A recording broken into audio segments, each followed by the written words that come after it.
10 now. Does that come down going 8?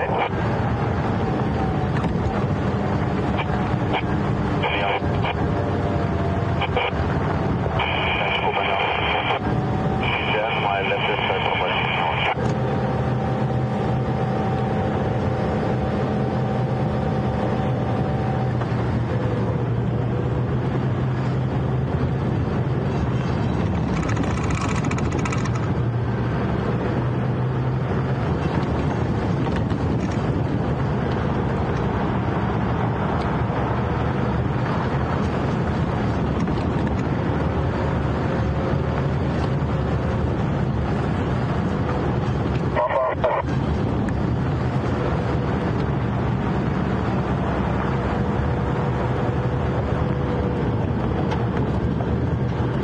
Guys, sorry about the running start this morning. My name's Brent. On camera I've got Brian and in final control we have Tara, and on the other vehicle we have Marc and Kim. We just got a report of wild dogs moving towards our eastern boundary, so we're trying to get down to that area as fast as possible. Can I take them off they're coming through to our area at the moment. We're not in our area yet, but I just want to be in the right position for when they do cross. Other than that, it's quite a cold morning. As long as they're wild dogs in it, it becomes warm. Sometimes they're going to cross on to Fiatella, but they're still on coming slowly north. Just give me a second, guys. I need to chat on that little game drive radio. Morning stations. It's Brent from WildEarth. Standing by on Cheetah Cutline Junction with Gary Main. Confirm that is the best place to stand by in case they have my dash across into Fiatella. Yeah, from Cheetah on the driveway, stay on a fire break. Coming east, it wasn't low on any because they might cross the north from Philadelphia side. Copy, thanks. I'm going to stand by here. Alright, guys. Well, they're supposed to be heading towards us here. So I'm just can I have someone on the damn wall? You're welcome. Stand by, and I'll give you guys a quick update. I'm not sure which pack of dogs this is yet. Sorry about the radio chats. I do need to keep an extra ear on it. But we had quite a lot of excitement, well, for me particularly yesterday. We saw a new female leopard, one that I haven't seen, but I think some of the viewers saw with Scott in February. Her name was Shivula, and she's the daughter of Nkayanini, who's a female that's resident to the north and east of us. And specifically, I'd like to thank Claire, Chris, and Ellen, who sent me a whole bunch of information when she was born, where her family comes from, where her mother was, where her mother's mother was. So thank you very, very much for that, guys. I really do appreciate it. But now, I was making my way down to this area anyway this morning to try and follow up. There's a spot where we saw that leopard yesterday. It was not very far from here. But now the fact that the wild dogs might be heading in our general direction, I think it's definitely worth spending a few minutes waiting here.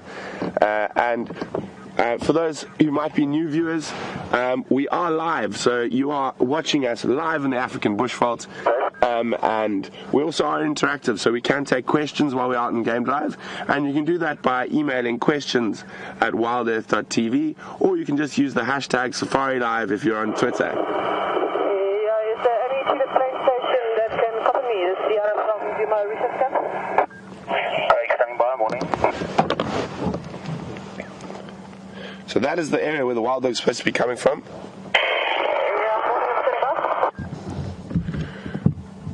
Go northern channel.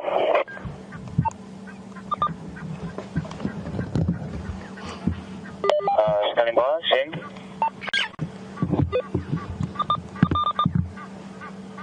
Yeah, morning. Did you double check if it's okay for me to come into Cheetah Place property? I'm not there at the moment. See if we can get hold of Ephraim on the eastern channel.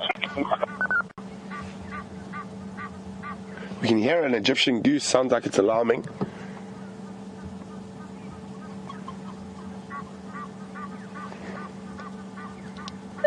Craig, coming. Standing by. Craig, how far are those dogs from Cheetah Cutline Junction, Gary Man? apparently they headed south after a Mobala, back on the open area. Ah, okay, copy, thanks very much. I'm going to continue on Cheetah Cut line then. Oh, after all that excitement, that's one of the things with wild dogs. They do change their direction so frequently. They chased, it sounded like a bushbuck, so they changed their direction. They were heading straight north, now they went straight south after it all. But that's the way the cookie crumbles. Hopefully they will start moving back up this way. I will keep a very close ear on the radio. Darn it. My favourite animal, but hopefully our luck holds and they might come visit us a little later. But in the meantime, we're going to go look for some leopard tracks. But as I said, thanks very much to everyone who sent in all that information about Shivula. So I really do appreciate it, and it makes it a lot easier for us because she's possibly not an animal. I think that's the only time she's been seen, second time she's been seen on WildEarth Drive.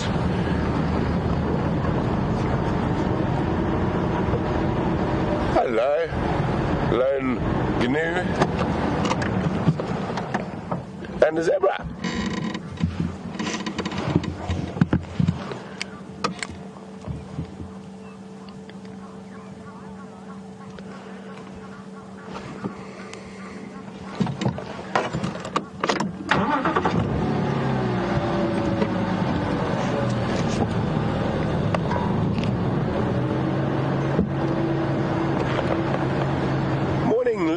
From Toronto, welcome on the Sunrise Safari. Lynn would like to know, with wild dogs, do they also hide, excuse me, the youngsters away like a hyena do? And do the females separate themselves from the pack? Well, Lynn, wild dogs are a bit different. Here we go, let me just get the zebra in shot nicely for you guys.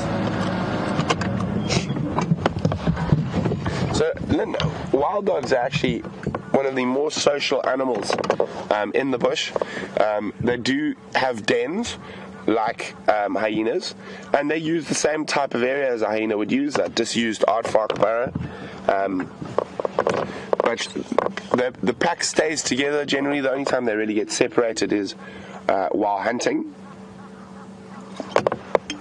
And they will then rejoin. Only the alpha pair in a wild dog pack breed, and then basically the rest of the pack, the whole focus of the rest of the pack's life is raising those pups. And I mean, a wild dog can have anything from sort of 5. Sorry guys, I just saw a bushbuck running across the road to the left of us. And other things sound like they're getting a little bit more excited. So just, Lynn, I will get back to your question. I'm just trying to listen for a second.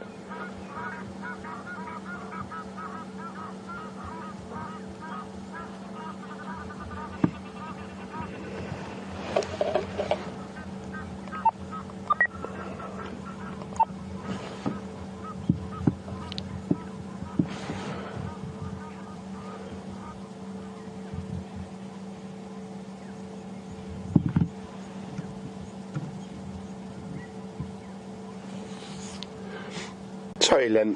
Back to your question. So basically, the whole Wild Dog Society centers around the pups. They're one of the few animals that put the livelihood or the welfare of the pups above the welfare of the adult, and they will often die trying to defend a den site from lions.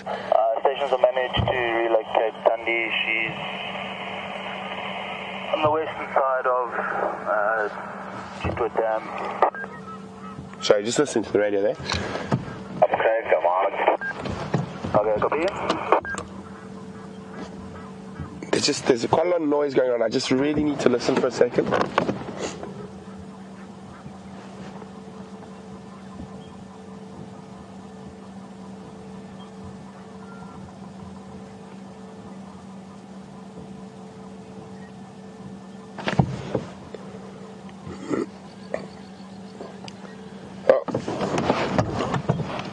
no luck. Yeah, sorry, then back to the question. So basically, you'll find all the animals apart from the alpha pair. They will scent mark and they will go through majority of what sort of the pack does. The only thing that they don't do is breed. In very rare circumstances, a beta female might breed, but quite often the alpha will then kill those pups. And they can have up to about 20 pups, one female, but they have a very, very high mortality rate, probably around 70-80%. So, and they're killed by everything: lions, hyenas, leopards. Quite often wild dogs will leave a nursery sort of guard. So one dog will stay at the den while the others are out hunting. And the dogs that are out hunting will actually bring back food and regurgitate food for that nursery dog, and then also for the pups when they get a bit older. But the wild dog pups will start running with a pack as young as sort of 4 months, 3.5, 4 months old. They will then become mobile with the pack. And when they are mobile like that, they cover vast distances. So at this time of the year, they do den. And this is the time you see them regularly if you can find their den or if the den's on your property. But I haven't heard. I heard a rumor that these dogs have den down to the east of us, but I haven't had that confirmed yet. There you are. You coming to my dog. And a road? I'm still coming, Alex, to us. Yeah, where's my road? Sorry guys, just listening to the radio. Okay. Better say the gunman quickly. They are running north now towards the old driveway. Oh, these wild dogs are keeping us spinning in circles today. Go quickly towards the old, and then you come south. But sometimes when the time you reach, don't be there to gun. Yeah, I'm coming from the east station. I'm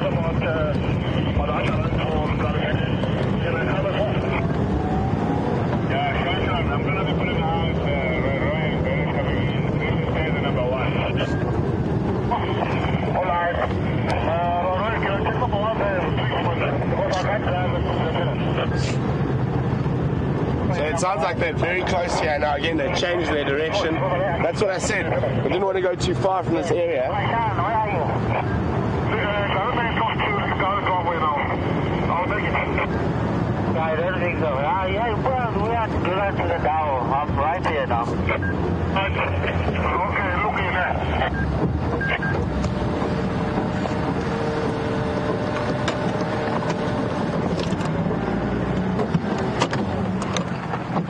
So guys, you might hear me chatting to another one of the vehicles shortly.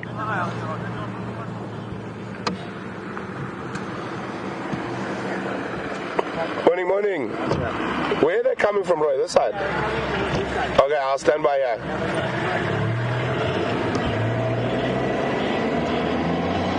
So apparently they've obviously missed whatever they were chasing, and they're coming back this way. Fingers crossed, guys. Excitement. And they're hunting.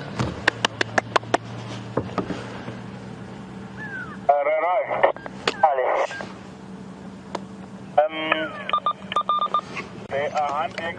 I will suggest I'm going to move back a little bit. And come short. They're chasing into Little Garden. I don't think Vanna is going to make it. I'm here on the open area.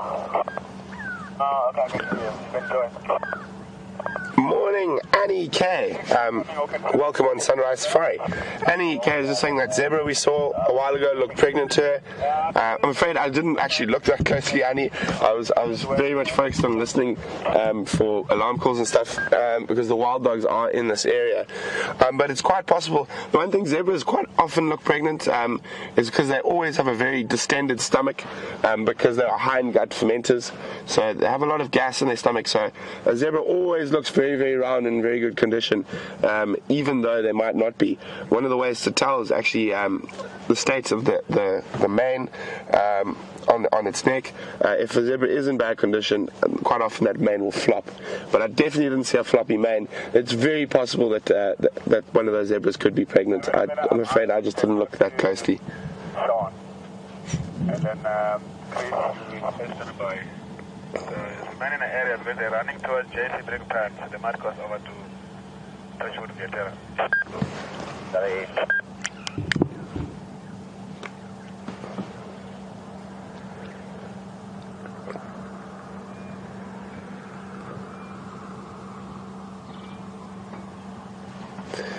Morning, Patty. Welcome on Sunrise Safari. Patty's from Michigan. Patty would like to know, am I aware of any situation where wild dog pups have been domesticated? I do not know. I think it'd be quite difficult to domesticate because they have such an intense social structure that requires a lot of constant contact and twittering and whatnot. So I haven't heard of it. I think it'd be very difficult to domesticate an animal like that needs such constant social contact. Copy, confirm that's going to be Roy following them in. And represent will do. Confirm they're heading north on Cheetah Cut Line. Negative, they're almost the Gary Main or the 1-9 pass. Copy.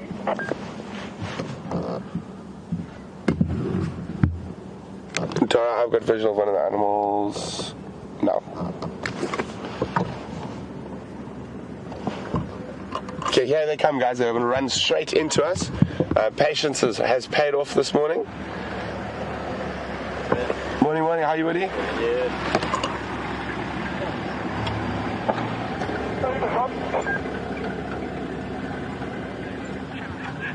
So let's see how many we've got here. 1, 2, 3, 4. So 4, there's possibly a few more around. And 5.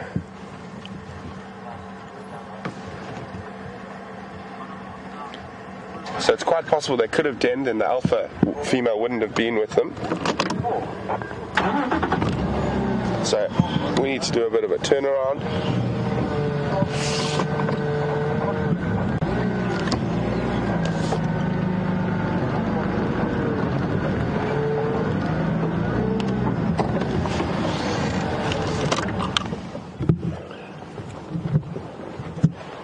Now we're going to hope they keep going that way. That's into our property. Guys, it's wild dogs!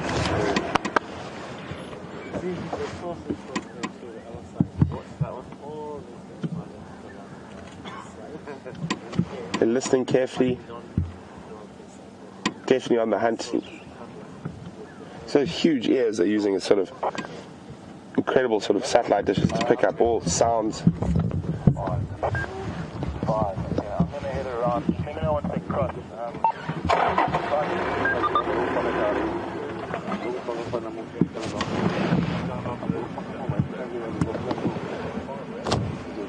We're just trying to wait and see which way they go.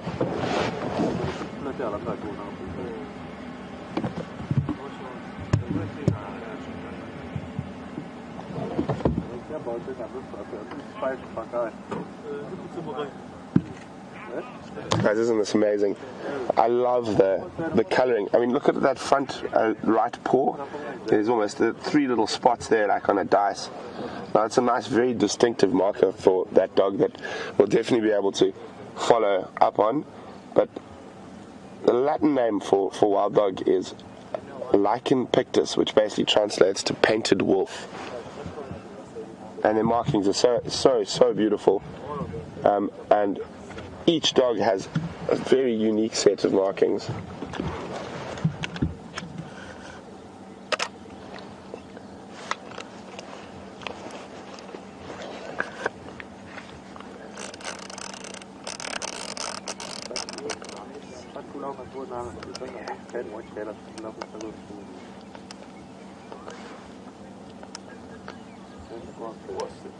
So he looks like he's going to scent mark. There we go. So they use their feces quite heavily as scent marks as well as urination.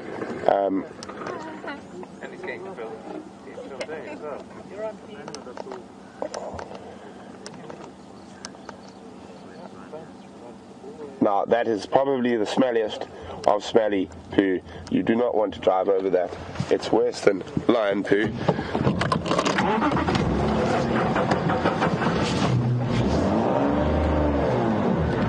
Okay, so it looks like they're on the move. Now, staying with wild dogs hunting is one of the more difficult things to do on safari. They can move at such high speeds. I've even driven next to them doing about 60, 70 kilometers an hour for over 2 or 3 kilometers on one of the big access roads while they were chasing a little steenbok.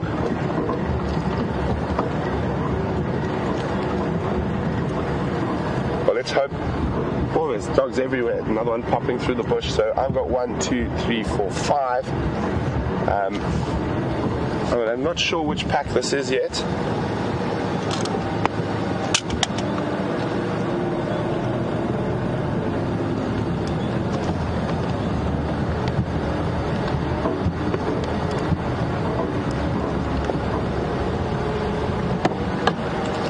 Morning.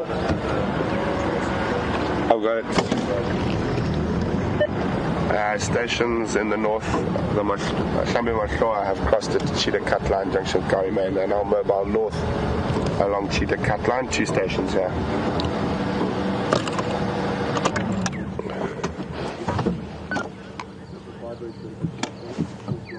Oh my God.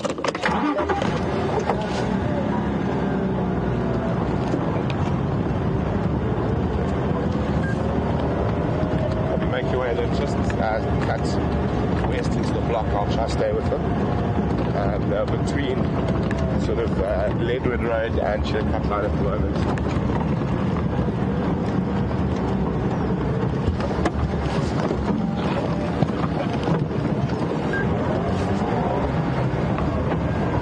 So, as I said, one of the more difficult animals to stay with on the hunt because they hunt by pure speed. Unlike sort of a stalking animal like a lion or leopard that can take a long time to get to that point, they will flash an animal and then chase it down with incredible speed and stamina.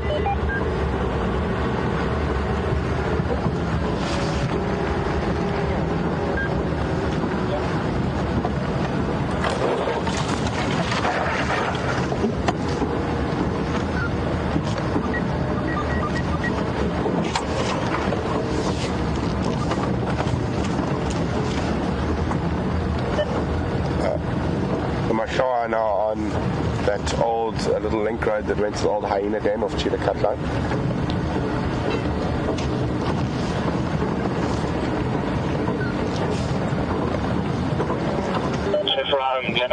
Oh, they've seen something. Hold on, everyone. Just try, you know, keep an eye on the dog for me.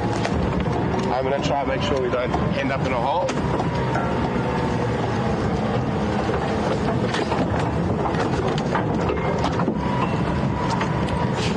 It's a nice big elephant path to follow. You still got a dog? I've got one. Sorry guys, we've got to hold on, otherwise if you don't try and keep up with them, they are gone and we're not going to find them. You could find them possibly on the other side of the property by the next time you see one.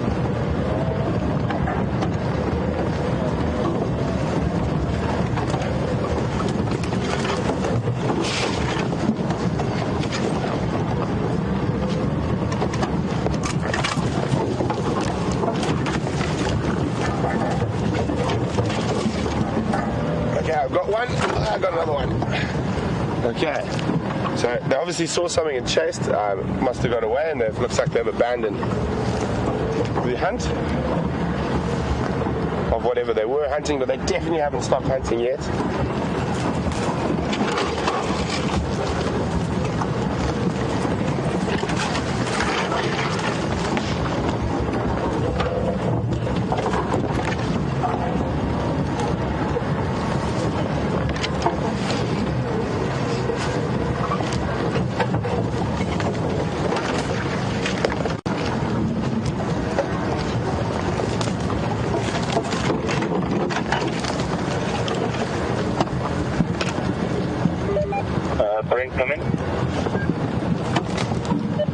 Standing by. Brent, can I come join you? FM, Sean was with me. We're now in the block between that old hyena den and Leadwood Road. I'm heading west. Alright, copy. What do you think the best approach should be? Sticking on Gary Lane or come into the to the south of Leadwood Road, and to the west of that 2-track that went to that old hyena den. Alright, copy.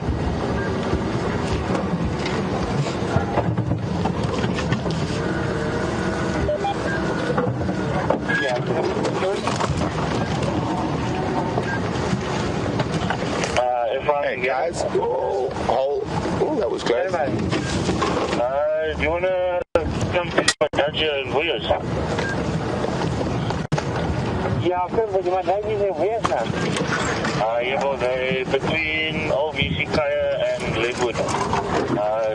Mobile last only westly direction west. Yeah, Wild Dogs. Yeah, right, crossing. Okay, copy. Brent, I'm going to take myself off the vehicle, let everyone come through. Copy, thanks. Craig, if you could try and get hold of Sean. I know he doesn't have comms in the north. I'm not sure if he's still following us or not. Alright, will do. Just stand by.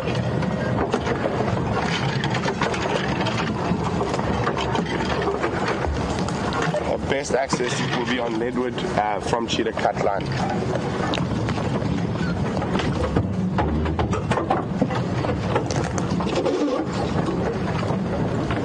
Guys, sorry, I have to just try and get the other vehicles in.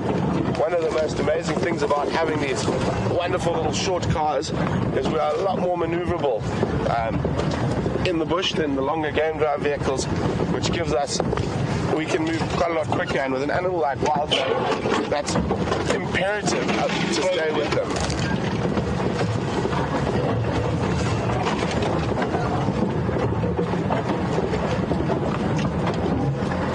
Station controlling the lineup from the Dutch, Lee.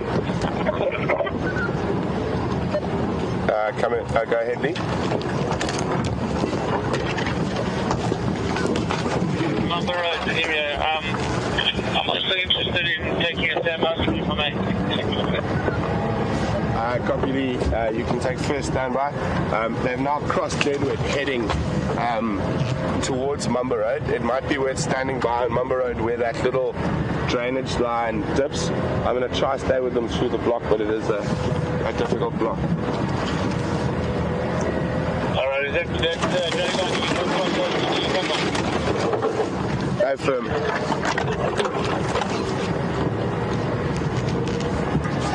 Okay, thanks. So guys, the Wild Dogs are taking me into my nemesis. Hey, Brent, come into the yard.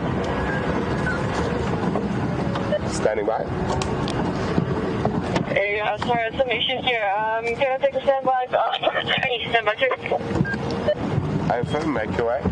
As I said, they're now heading into that block between Leadwood and Mumba Road. I'll try to stay with them. Okay, Governor, so confirm on standby number 2. That's affirmative. Ephraim and Sean was with me. Ephraim is making his way. I'm not sure how long they're going to stay with him for. We don't have comms with the Arethusa vehicles at the moment, but when he pulls out, he'll try and let us know via one of the other vehicles. Okay, yeah, no problem.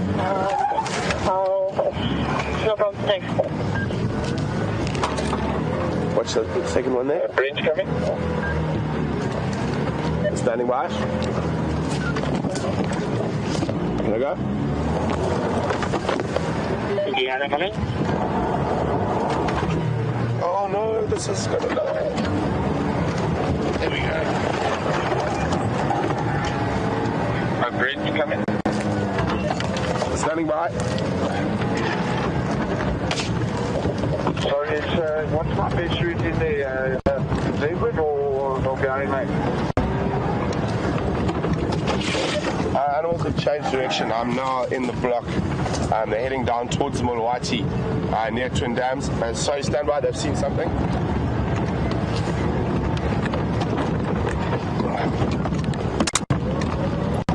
So guys, I'm trying my best here, but they are going into quite a difficult area.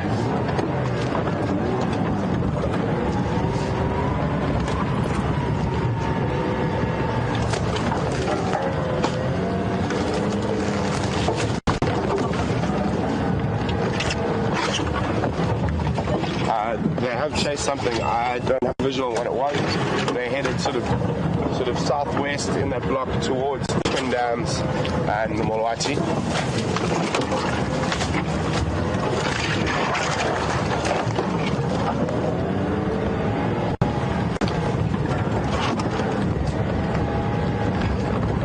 Oh, sorry, bro. You're there. Do I still have a cameraman and a camera? Okay, we do.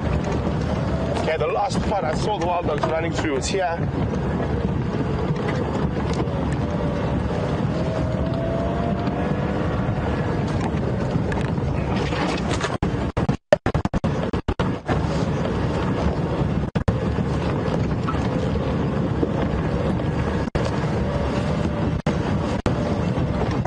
I'm hoping that they keep checking behind us. So they went into this really steep drainage systems for a second.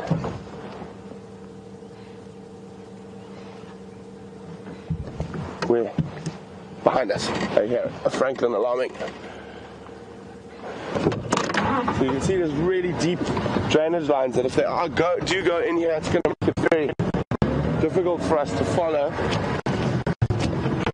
But I can hear a Franklin alarming behind us.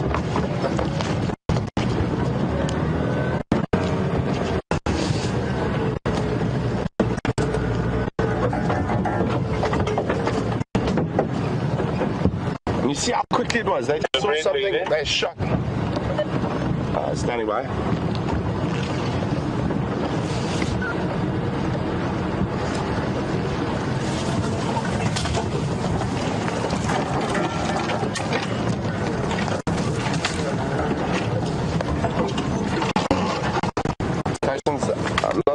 These animals in a whole bunch of skovas to the probably about 300 meters to the north of Twin Dams in the Mulwati, and just about 100 meters to the east of the Mulwati itself, in a whole section of little skovas.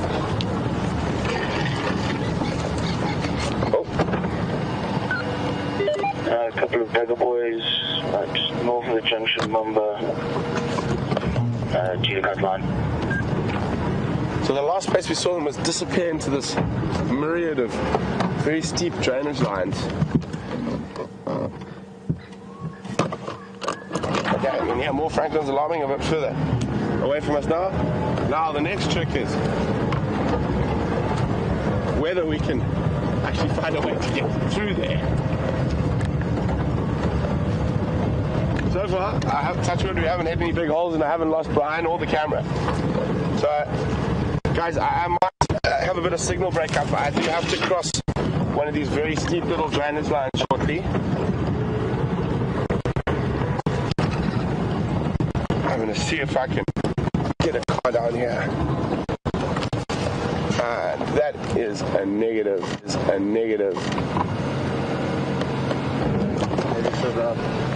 Maybe we're just trying to find a spot where we can get down into the riverbed. That is not one. Just one tree in the way. It's a bit of a big one. Don't think I'm able to push that one. Stations, I'd say best place to try relocate is around the Mulwati to the north of Twin Dams. I'm busy trying to find a way to get down into the drainage.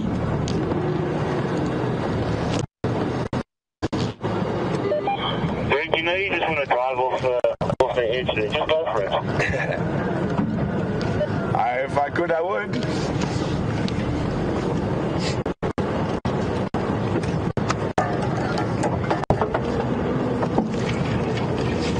So we haven't given up on Wild Dogs yet, guys. I'm just going to try find a way down into the drain line. There's quite a steep bank on the side. You're welcome, Paul. Yeah, wait for okay, copy. You're going to go into weirs. Yeah, the change in my back. Copy. You got past first drop it all. That area? Copy.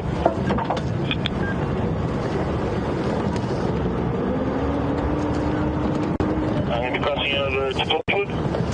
Might be able to get through here. We'll find out shortly.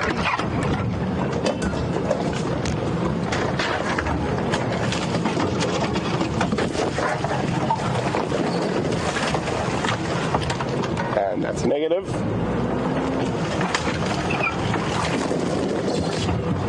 See, this is the problem with Wild Dogs. I don't understand why they just don't run down the road like well-behaved puppies.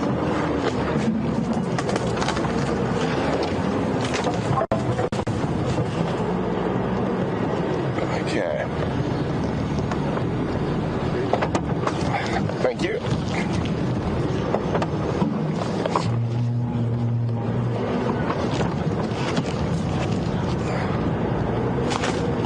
So the strange thing about them is they could have gone that way and then all of a sudden they could pop up in front of us again.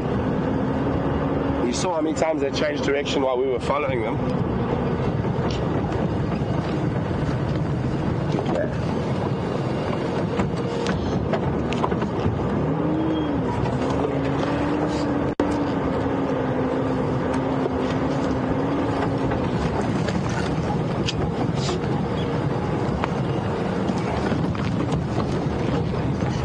This looks a bit more promising.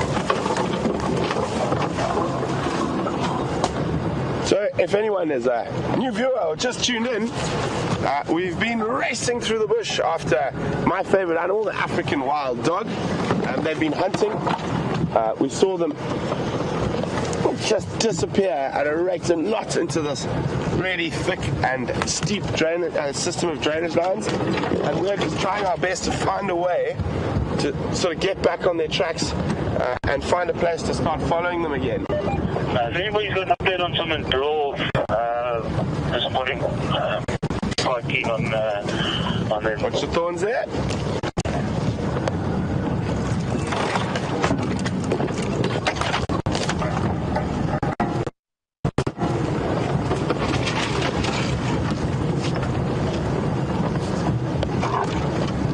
Apparently everyone's very concerned about Brian's well-being. We lost Brian about 20 minutes ago. I think he's still and the camera's just locked off, so don't worry, we don't need a cameraman, it's fine. No, I'm only joking. We try to look after the cameraman. Brian is still alive. I think the thumb might have been lost somewhere in that process there. Okay.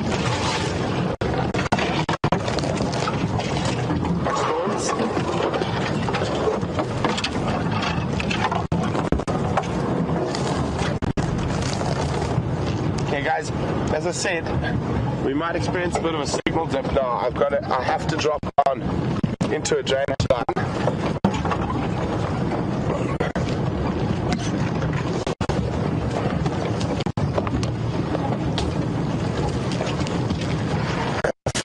Unfortunately,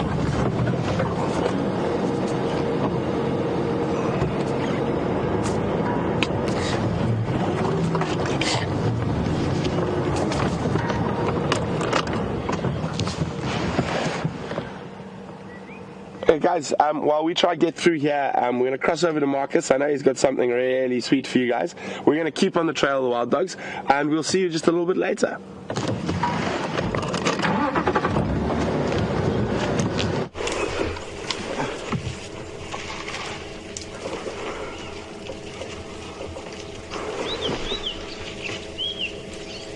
I'm in heaven. La la la la la la.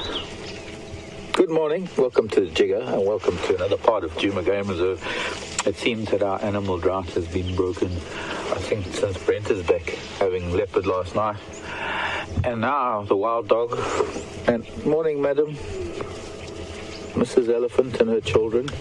And quite a few Mrs. Elephants, actually.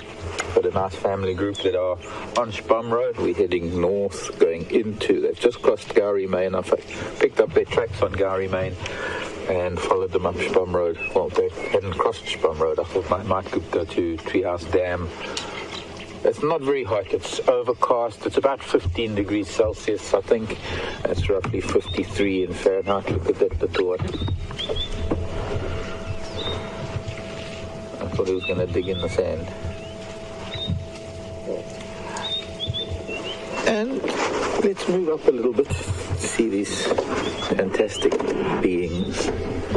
My name is Mark. VM is on camera. And if Brent gets a visual of those wild dogs, we'll go straight back to them, and I'm going to try and stay with this group of ellies for a while. They're probably going to make their way out onto Philemon's cut line, and it'll be nice and open. A bit sandy there, they might throw sand. And I'm glad I managed to find them, because I was way up in the north. I was following tracks of a leopard that came out of quarantine onto Vuatela Access Road. I followed his tracks all the way up Aubrey's Road to Sydney's Dam, and then he did a 90-degree turn and crossed Triple M going into Simbambili, right in front of the gate to the Sabi Sands. That little one digging there. And the drongo. I wonder what he's doing.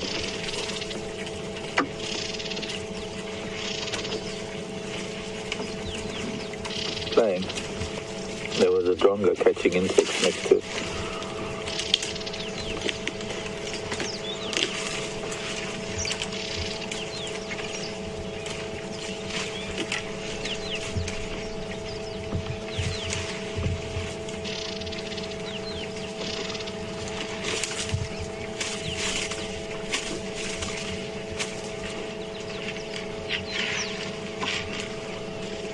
He's picking up grasses, shaking all the sand off of the root ball.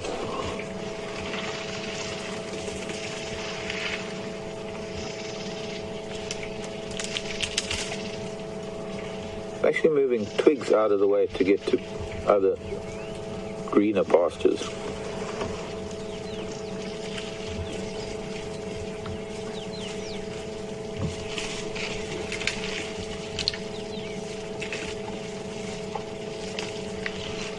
There we go, there's a tuft of grass and another tuft of grass now. Just slapping it down once or twice to get the sand off of it.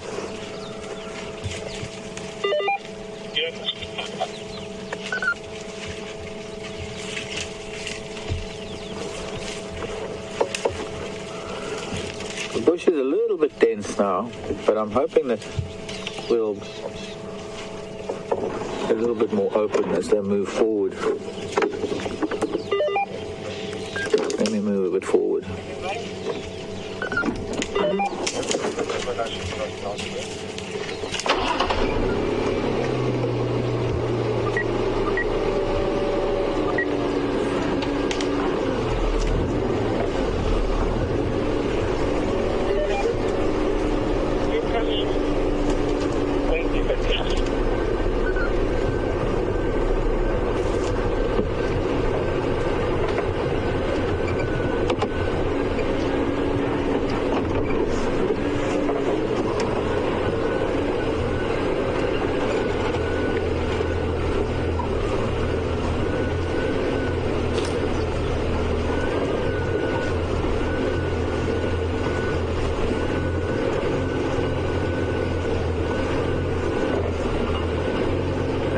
Open patch, a couple of marula trees, slightly more open grassland, although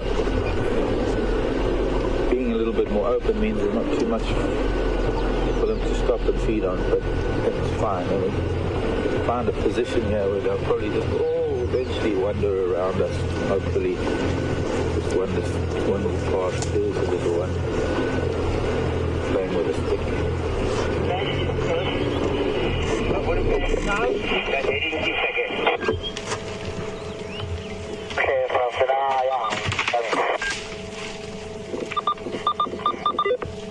Turn that off.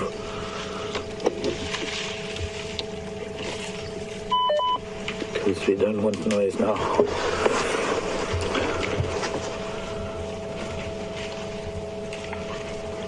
So far, I haven't yet identified any particular ellies that I'm familiar with. I wouldn't know. It'll be a while before I can establish whether I've seen any of them before. When I get a good look at ears and tusks. Each elephant has an individual character and face and feature and temperament and mood. Some days they're moody, some days they're relaxed. I'm guessing we've got maybe 3 different family groups here. 3 different family units that make up the small herd. The family units themselves, each family unit has its matriarch and her daughters and children. And each matriarch would be most likely sisters who were once part of one single family unit when they were children. And now that they've become adults, they're the matriarchs of their own family unit.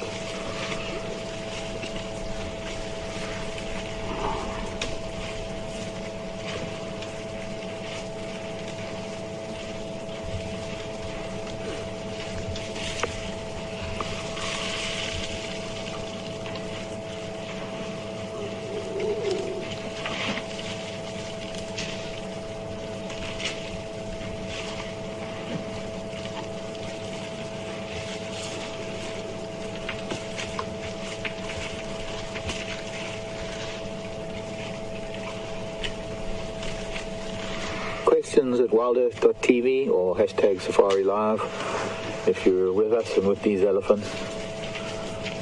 And now finally coming out into the open a little bit.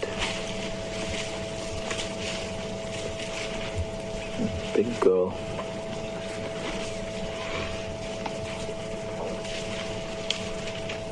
There's also a very big bull coming out to coming to say hello to the family group. He's greeting a cow just behind the bushes, unfortunately, putting his trunk in her mouth. It is a very important greeting for ellies. He might come and approach this cow, or maybe he'll just go up to that other family unit. It seems that maybe he's only just arrived. Hello, little one. And hello, Mrs. Elephant. The fork-tailed drongo catching insects that get chased up by the ellies. More and more so in the dry season, because it just offers far more insects than if they were just to sit quietly on a tree and hope to see something moving. And the more big mammals move through the grassland, the more insects are chased up by them.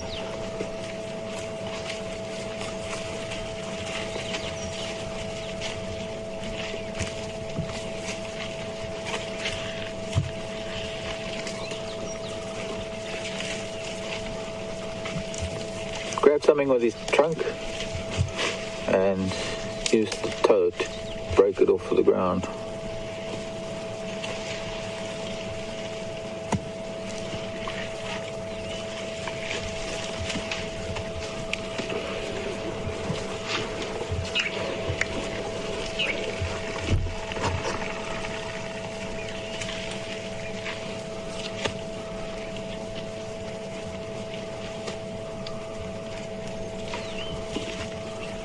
Deanna in Michigan wants to know, how can you tell if an elephant gets a cold, like a human head cold?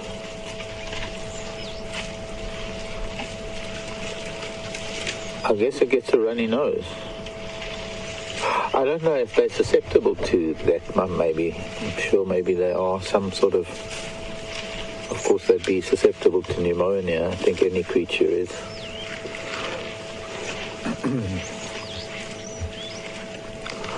There's a little calf trying to chase the drongo, but unfortunately it's behind the tree for you. Deanna, I don't know. I'll give up. How do you tell if an elephant has a cold? I'm going to try and move forward. I'm worried that if I start the car, it's going to turn around and run back to Mum. It's just...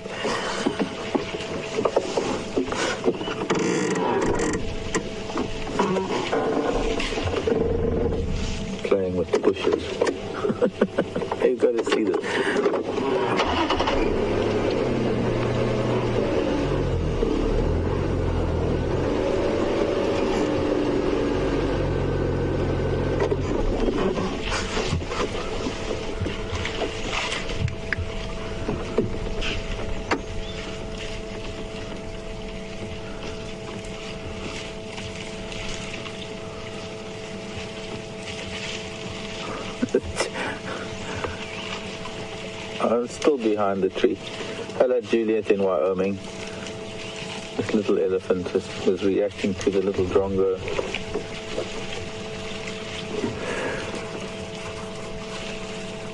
Juliet in Wyoming was asking about the trees. Do they lose their leaves, or they lose their leaves in winter? Do the animals have to rely on grasses? Not necessarily, Juliet. Unfortunately, it depends on which. Well, not unfortunately, but it depends on which animal we're talking about. Because some animals are grazers and they only eat grass, and some animals are browsers and they only eat leaves.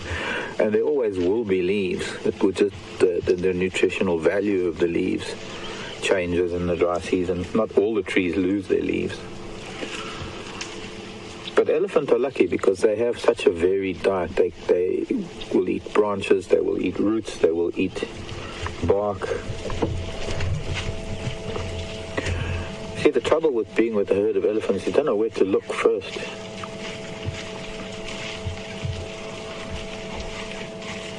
There's always something happening. Especially with the little ones. That little one is probably only about a year and a half. Not even.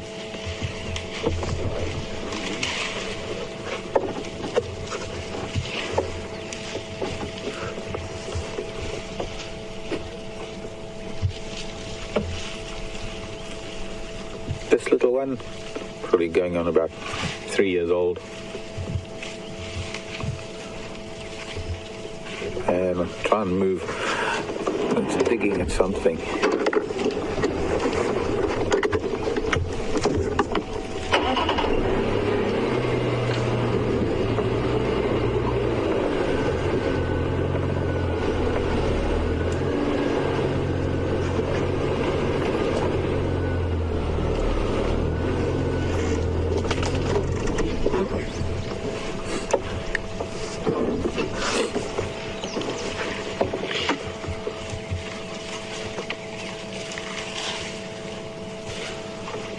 California, wanting to know if elephants give birth at any particular time of the year. Not to my knowledge, Sarah. I think they give birth any time of the year, really. The little one was probably just called by its mom, or just realized that mom's moving off. And is back to her.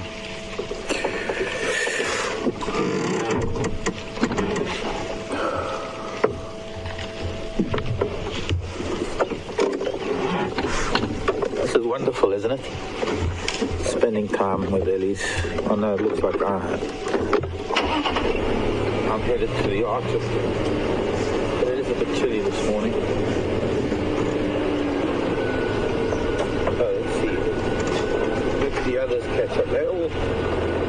Oh no, they're going to be there for a little while because one of the youngsters has decided to take a nap. Let's see if we can go and have a look there where this bull is. With this other family unit, this other family group, and there's a little one, also under a year, that's lying down, and we can just see it underneath one of the cow's tummies.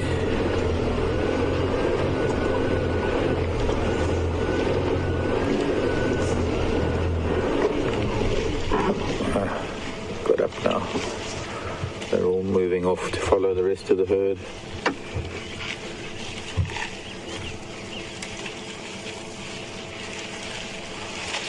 Tiny little thing, under a year.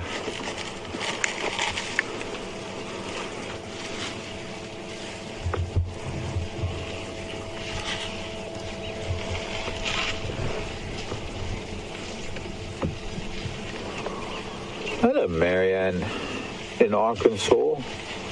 I think we're going to show you an answer to your question, asking if elephants blink.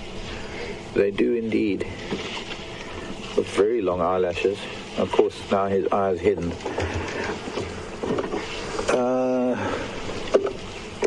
Trying to find my way around some of these ellies.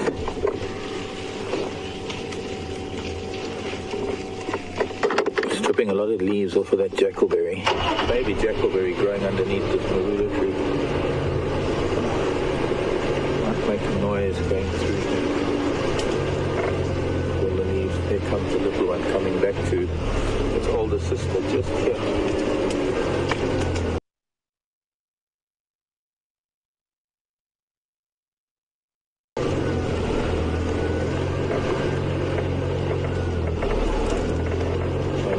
Mother just making sure that it's safe.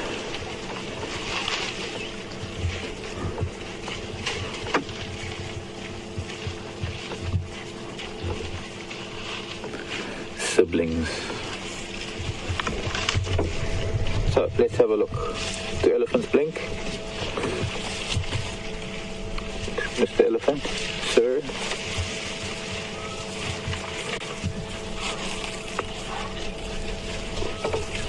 You blink first.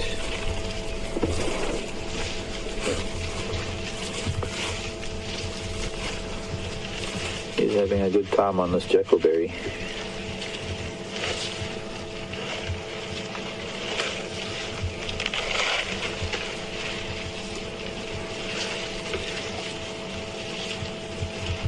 He's eating jackalberry leaves, and the jackalberry leaves last quite a long time throughout the dry season. The jackalberry changes its leaves in a very short period of time.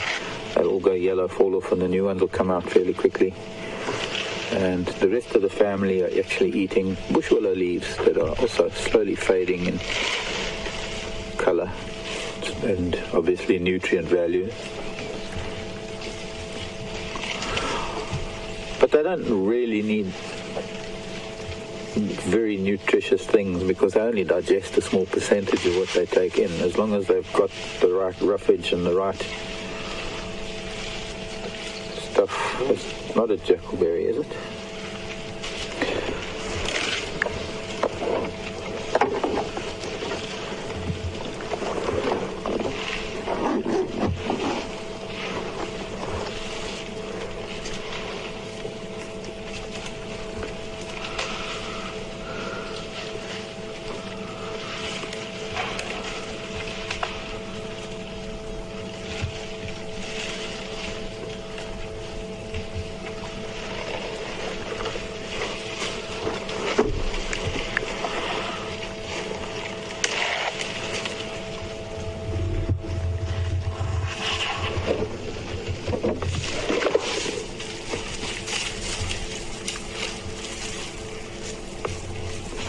Robin in Huntington Beach in California.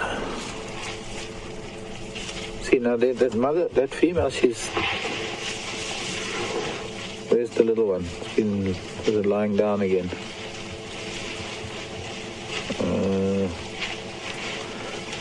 Looks like that little one was resting again. There's the bull just sniffing at the little boy and sniffing the female.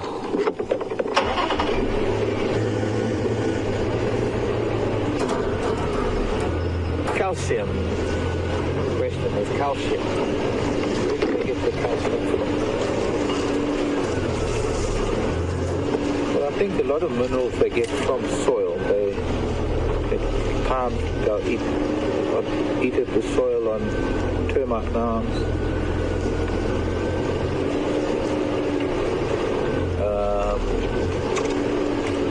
They don't do the kind of things that some of the other large mammals do, like kudu and giraffe when they need calcium. Kudu and giraffe chew on bone, but I've never seen elephant. I've seen elephants carrying bones, but that is because it's just they just do that. They like carrying bones of their ancestors.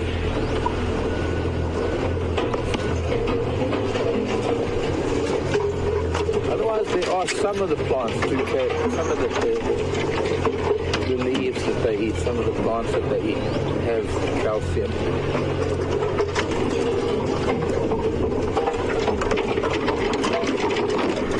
They're making a noise and frightening the children. Unfortunately, only children. I don't think I'm going to get through here.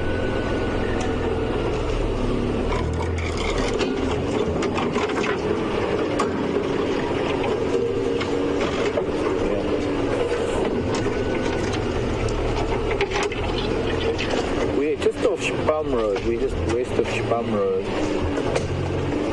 almost due west of Treehouse Dam, and it is middle of the block between Gowrie Main and Silliman's Cut Line. Quite a dense block.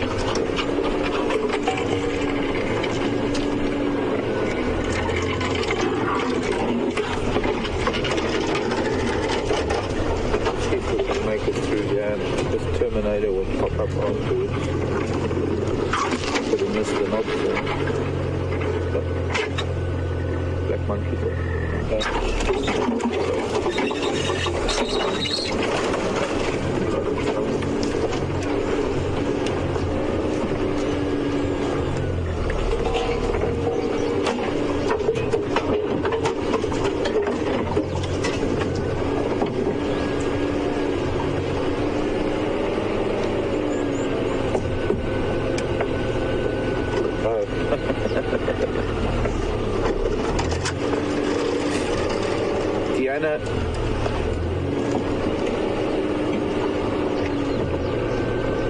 Deanna, sorry, we kind of misread your question there. Apologies for that. Deanna was asking how can we tell if elephants get cold? Not if they get a cold, not if they catch cold, but if they feel cold. You mean like, do they get goosebumps? And if they're such big animals, would they be called goosebumps or turkey bumps?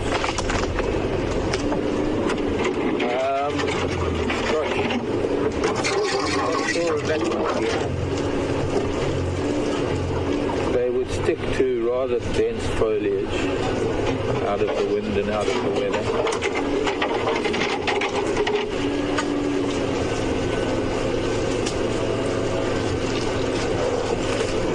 I guess also if the temperature is cold, we know that they must be fairly cold, but you know their bodies have to regulate their body temperature. They probably huddle together a lot more. How do you tell? I don't know. I mean, I could imagine that these ellies at the moment are feeling the temperature change, that it is cooler than it has been in some time.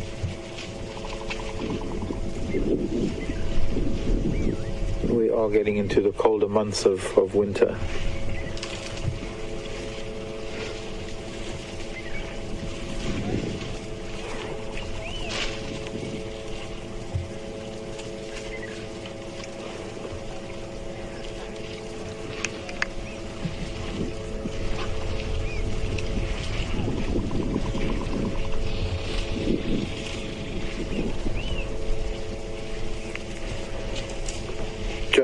In Arkansas, do babies find their mom by smell?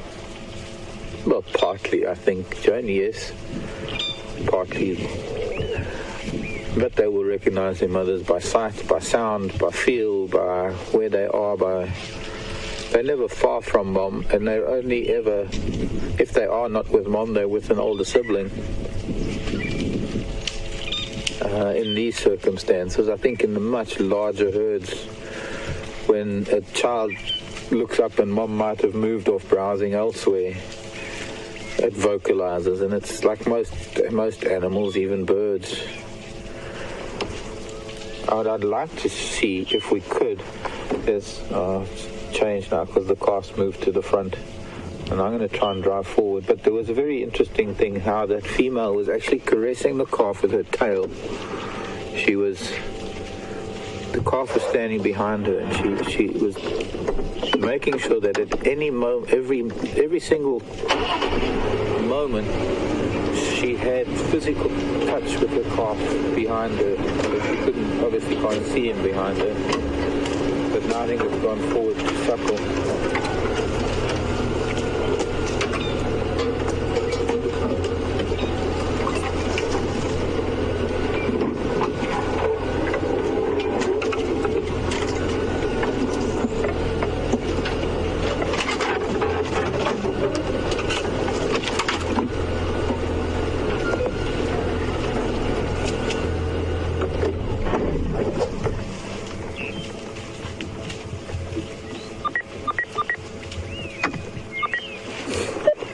Station looking for Mark.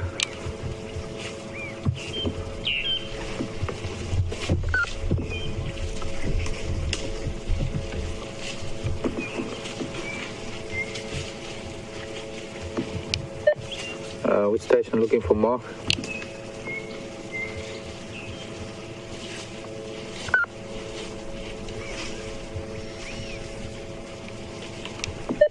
Brent, come in.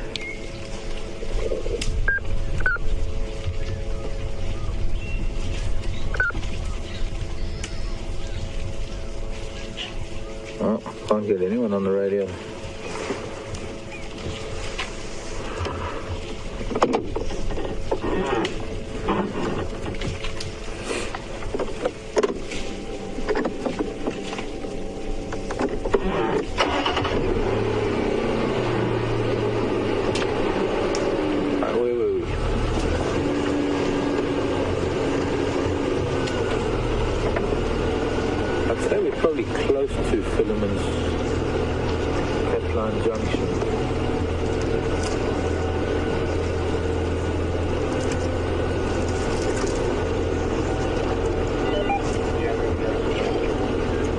Mrs. Ellie. Can we watch you for a little bit? Got a little hole in the top of your ear.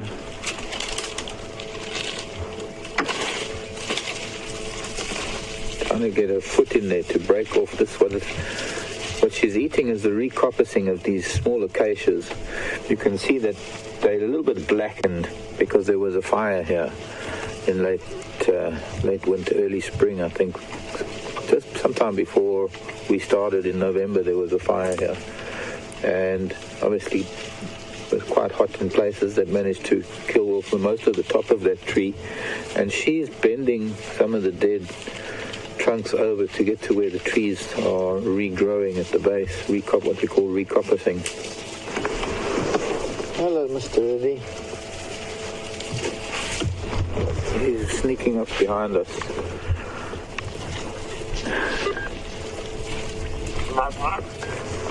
Excuse me, folks.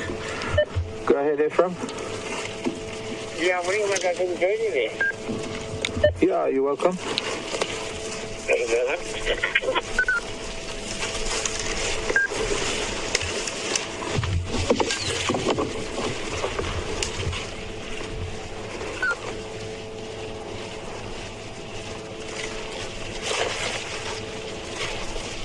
Very neat, dude, very neat.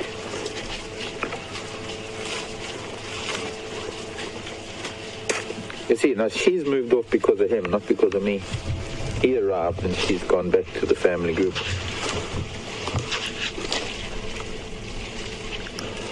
So I guess it could be that there might be one of these cows in estrus, and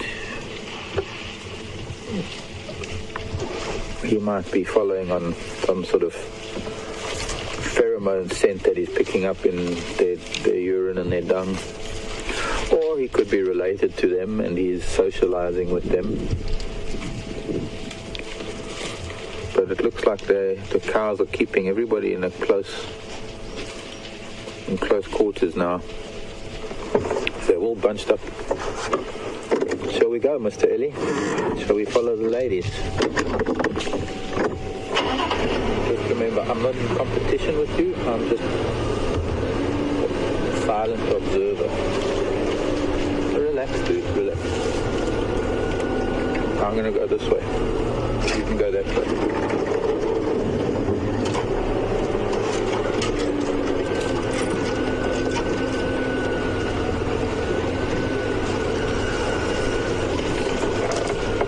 Might sneak under this tree with the antenna.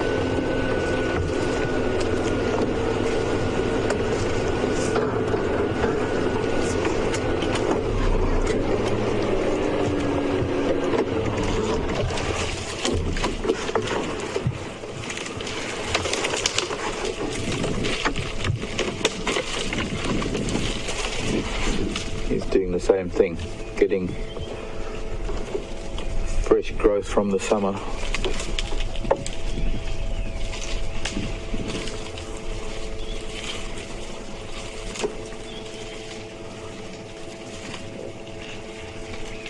A few grasses, perhaps. Yeah, a little bit of grass to go with the twigs and leaves. A whole salad out here for an elephant.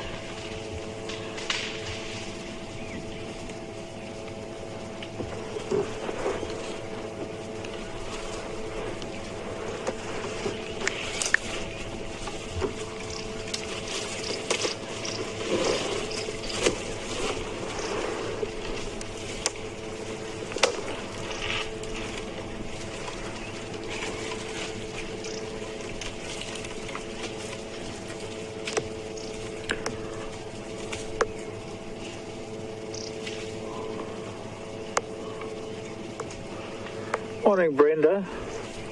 Brenda's in Pennsylvania. Brenda's asking whether, when an elephant is in labor, whether she goes off on her own or if she stays with the family group, with the breeding herd. As far as I know, and I sadly, in all my years, decades of spending time with ellies, and a lot of time, I have to add, living with them in many parts of Africa, I've never been lucky enough to witness a birth. So I can only say from watching it in movies and video, the whole herd gathers around her and they dote on her, and it's a family affair when she goes into labor. It's a very exciting time for the herd. So as far as I don't know of elephants that go off on their own. They're very vulnerable when they're in labor and giving birth, and I think because it is such a welcome thing for a family, the way they welcome a child into the world, it does become a whole family function. You're going to throw that aside, the dead stick, to get to the new growth underneath.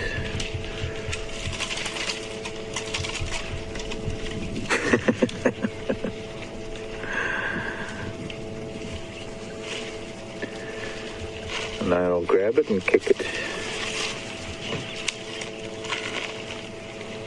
When they're using his toenails to almost slice it. Well, they're not his toenails, those frontal feet of our hands, his fingernails. And he'll do it again.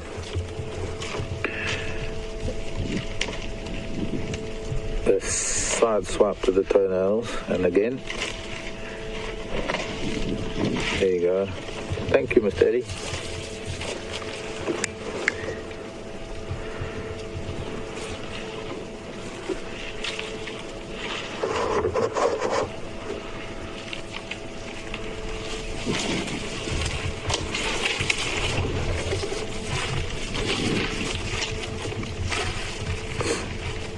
Morning, Judy. Judy in San Francisco wants to know if the big bull ellies have much interaction with their babies when they come and visit the family groups. Yes, they do. They do. It's quite wonderful to see. Of course, it's very difficult to tell whether a bull that is coming to visit is actually a father of, the father of any of the calves. Kind of difficult to tell unless you've been studying. He's just marching straight into the herd. There's greeting the tiny little calf. I can just move a little bit forward. There's a calf right in front of him. We'll try and squeeze through here. It's a little awkward with a lot of vegetation. But he's walked straight into the family group. They were all quite tightly bunched together, and he's sniffing and tasting, actually. He's touching and tasting the females on their vulva. There's a little one just underneath his head, a little one learning how to push a tree. If there's any interaction between him and that tiny little calf.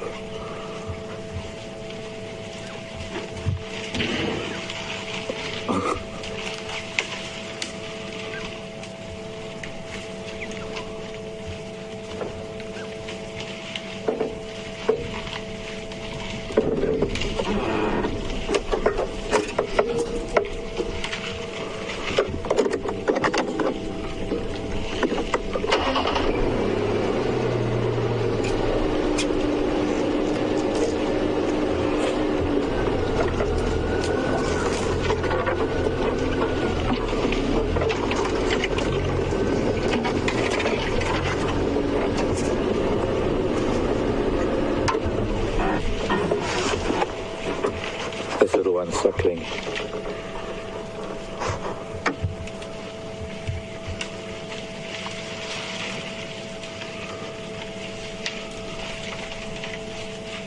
One of the few other mammals that has mammary glands between the front legs, elephants. Other than us and bats And anything, if you can think of any other mammals that have memories between the front legs, let me know.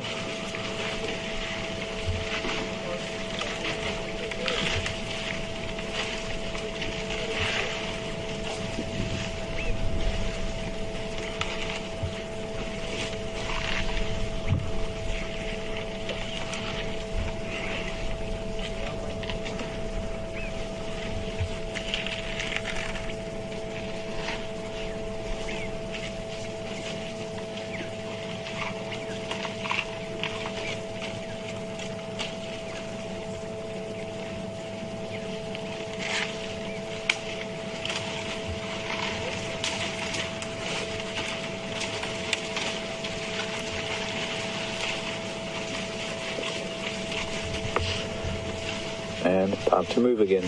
Suddenly the whole herd moves. Time for me to move.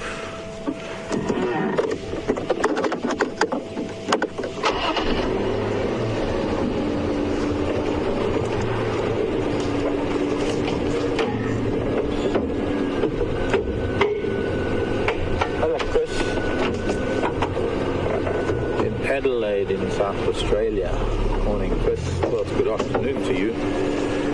Wants to know about the mortality rate, the survival rate of elephant calves. Currently here in Kruger, it's very good. That's why we see up to sometimes 3 calves per cow. I'm not going to move forward anymore because this calf is drinking again. But very good here in Kruger at the moment. Ample water, ample food. Good protection. The lion are not hunting elephant as much there are only maybe 1 or 2 prides in the whole of Kruger that have learned how to take down young elephant. And other than that, there aren't any other predators of elephant calves. Mostly because maternal care, maternal bond is so strong that a cow won't let anything get near her calf. But there are areas, of course, where it's a lot different. In Botswana, parts of Botswana, the elephants have it easy. Like in the Okavango Delta, for example, elephants have it pretty easy. There's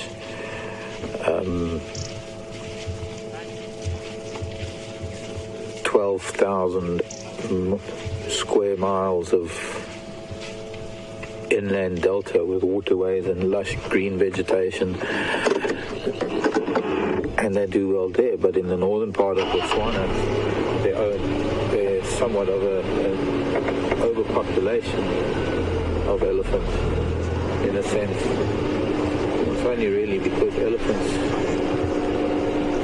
have a very small area of the Chobe River where they can get to the water, and there are just a lot of elephants that live in the Mopani Veld south of that. They all try and get up to the water at the same time, and well, maternal care isn't as strong under those dense populated areas of elephants. And lion for 20 more years now have been hunting elephant quite extensively. Even adult elephants are big prides of lions and are able to bring down elephants. And so the survival rate in a place like that is a lot different. I'm enjoying.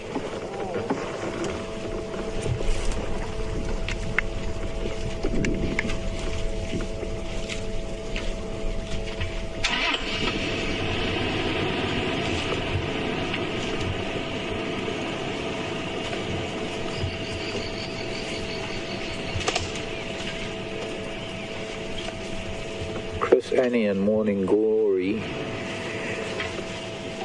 was saying that, of course, all the other primates have memories between their front legs. But Donna was saying the bears too. Bears also have memories in the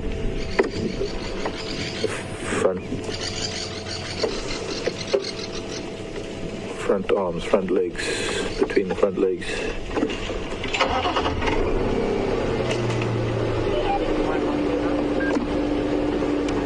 Thank you. And interesting. Thank you for the answers to my question.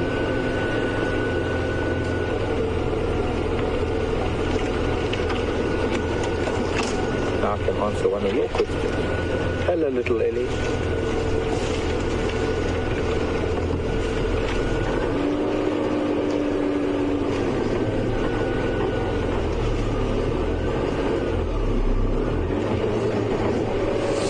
Marie in New Jersey wants to know if elephant skin is thick enough to withstand most snake bites. Yes, I think so. I just wanted to mention that they are at a site where Hayden and Peter, I think, saw buffalo kill, lion killing buffalo. There's the buffalo carcass here. This is going to be interesting because I want to see what... There's a calf that's playing with the bones. There's an elephant calf. So the bull is standing over most of the skeleton. There's a small one. But he's just feeding. He's not even doing anything with the bones. These old buffalo bones. He's just picking up a knocked bone with his trunk, standing on a rib bone. Clearly not as concerned with buffalo bones as they are with elephant bones. And if anything, the calves are playing in the sand here more than anything else, rather than actually doing anything with the calf. I think it was a buffalo and a calf. Was it two? Yeah, but 3 kills there. Look at that little one playing there. Trying to get up. Or it's just rolling. Or it's just playing because it's soft sand. Little elephants love soft places. Siblings grabbing its tail. Well, it's going to help it up. Look at she's helping the little one up. Only one station with that ambulance door, which about halfway between Carrie May and Touchline. Thanks, Brent. Thanks, Brent. Which area are you working at the moment? We're sitting over the line to...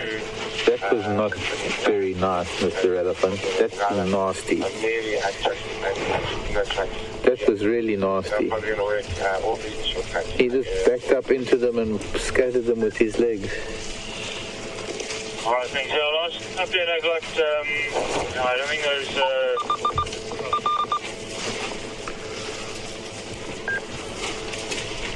Greeting, the cow's greeting him.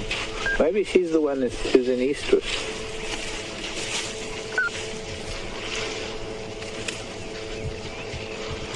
And the little ones are playing nicely, and he just came and barged in there and kicked them out of the way. I actually could hear that one kick when he kicked an older calf, but they're going to come back. They like the soft sand. This must be Mom.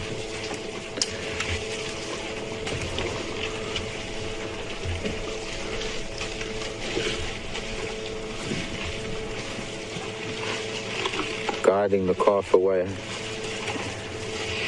The younger calf, and then it's taking the older one with her. Interesting behavior.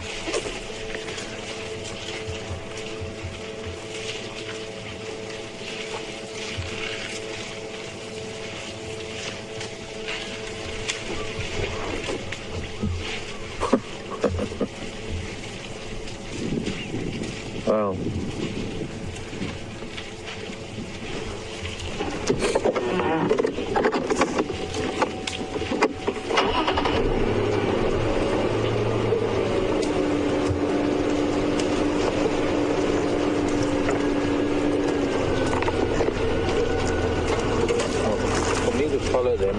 I'm going to have to drive over the dead marulid branch and got this one on my left here. I can't drive over that zebra wood, give me a puncture. It's so sharp and hard. This is Ellie. I know it's making a noise. And you're all trying to be quiet. It was one of you that broke this branch in the first place.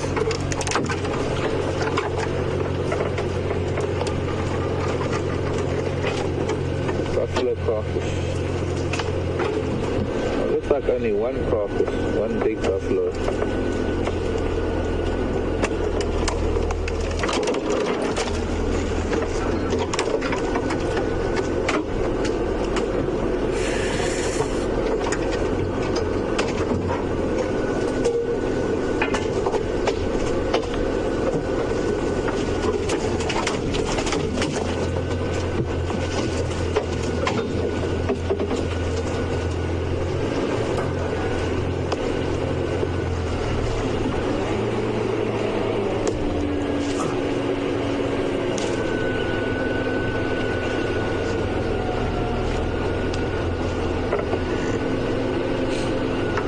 They're heading into some rather thick knobthorn thicket, if I remember correctly. I'm going to make my way back to the road. But they're getting best chance of staying with them now will be from the road, I think.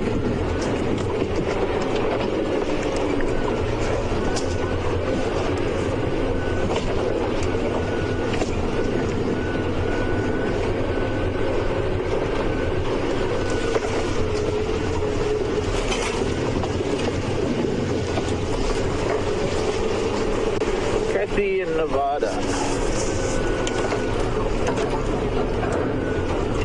Wants to know if a bull finds a female in estrus, would he mate with her even if he's not in musk?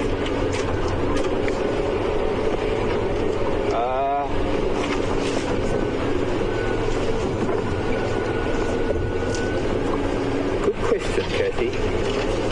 I would imagine so, yes.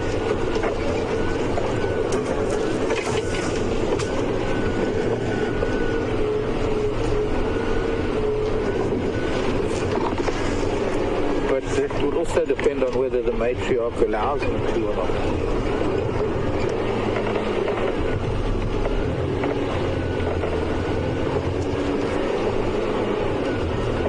Sometimes the matriarch will keep a bull at bay, hoping for a bigger bull to come along.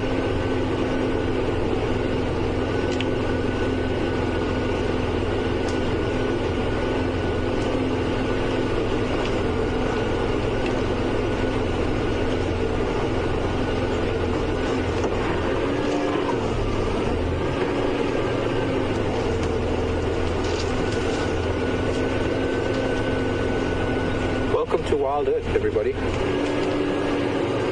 Welcome to our wonderful wild world of elephants. Most of them have crossed and they're in this very, very thick knobthorn thicket to my right. There's just a couple more that are probably still going to cross. Is this another?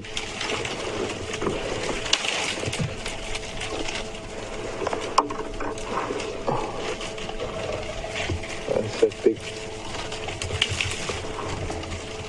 I can't even see who it is. There's one elephant just to my right, very big one facing me.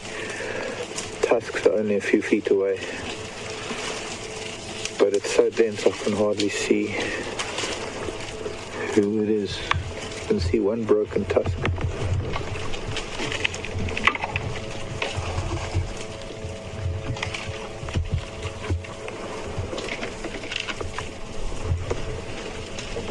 Maybe if I move forward.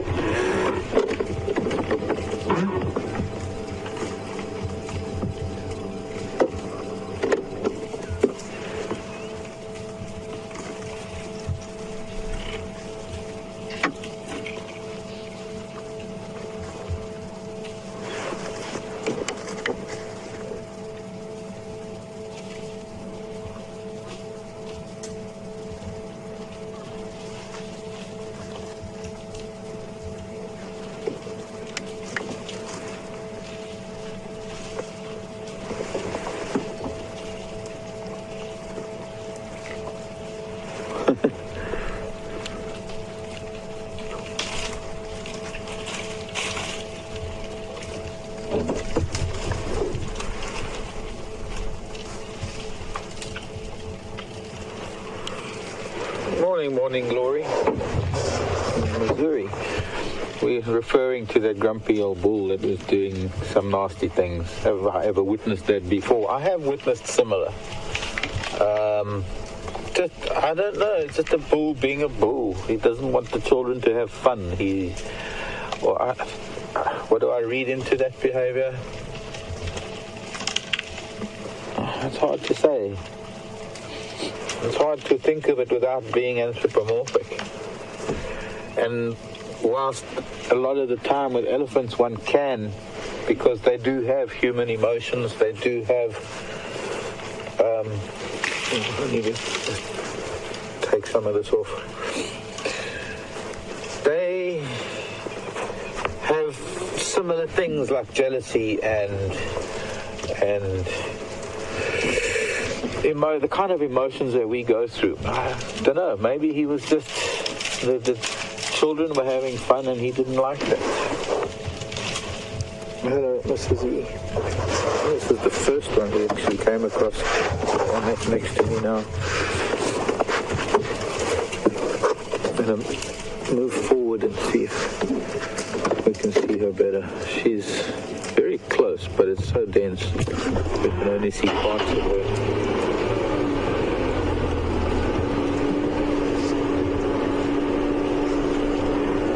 It's behind the gory bush.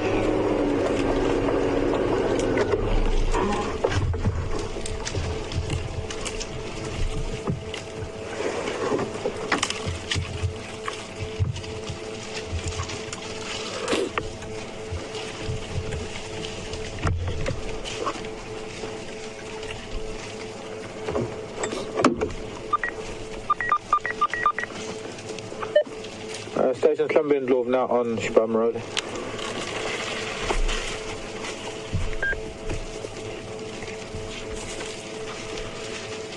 The last station is the KFI joint. Sure, you're welcome. Thank you.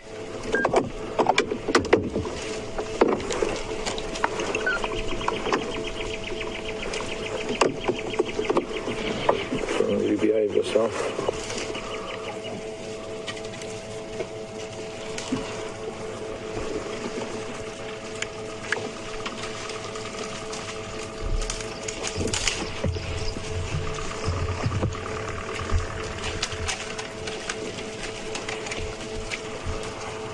But I think since they're quite invisible at the moment, being in such a dense area, except maybe for this one might be coming across the road to join them shortly. But I think if we can, maybe we'll go over to Brent for a little while and see what he's up to. And I'm going to stay here. I think, judging by the last few days of not really having much, I'd like to stay with them for a while and see if we can get a nicer visual of them a little bit later. In the meantime, over to Brent, and I'll see you in a while.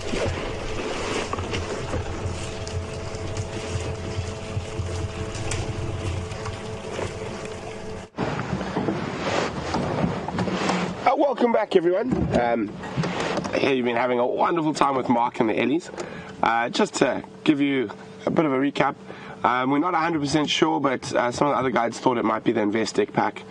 It was quite difficult. They were moving quite quickly through that bush, but really great to see them. We did catch one brief glimpse of them afterwards as they crossed our southern boundary, so they did a loop in and out. So I will try to find out a bit more information for the afternoon, whether there is a pregnant female, whether they've denned, but they were the pack. If it is the Investec pack, they were the pack that lost a member or two to the half-tail pack earlier in the year. So that might have put a bit of a dampener on their breeding cycle for this year. But it's still great to see them. And then what we've been doing, we checked that whole area where we saw that little beautiful female leopard yesterday, Shivula, and no tracks were coming back in. And we also checked where we had some strange male tracks, and no tracks coming back into our area that from last night. So now I'm going to go check around the sort of northwestern sector, see if we can find any tracks here. But it's been a wonderful morning for me. As you know, wild dogs start sort of shaking and get excited as a wild dog. But yeah, we're going to carry on and see what else we can find.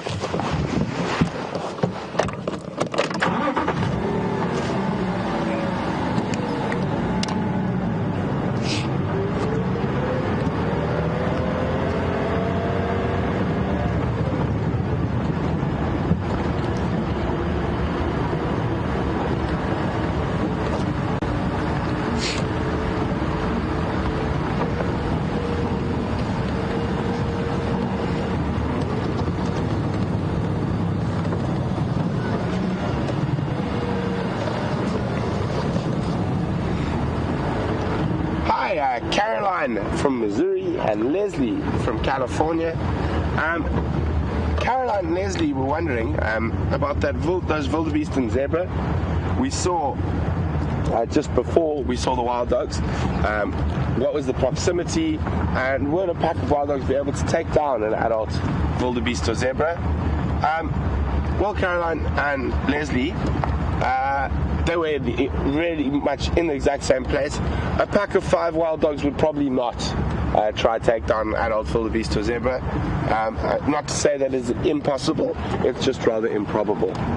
And they were in the exact same side. I'm pretty sure the wildebeest and zebra moved off before the dogs got there, but I'm quite sure that they may or may not have seen each other before they got to us.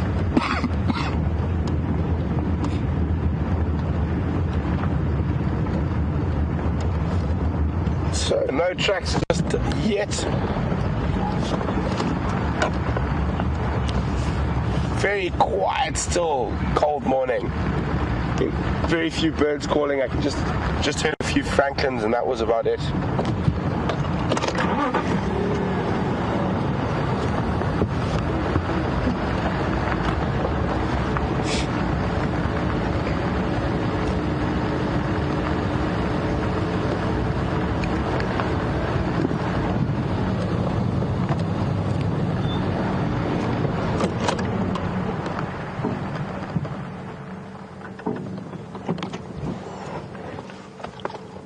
So guys, we've got a bird we don't see, or we see quite often, but not often, sitting quite often.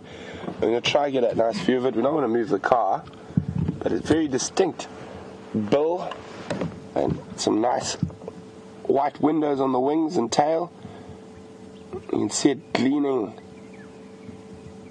insects. There we go, isn't that beautiful? Oh, and off it goes. So there's one for the birders. Oh, we've still got him.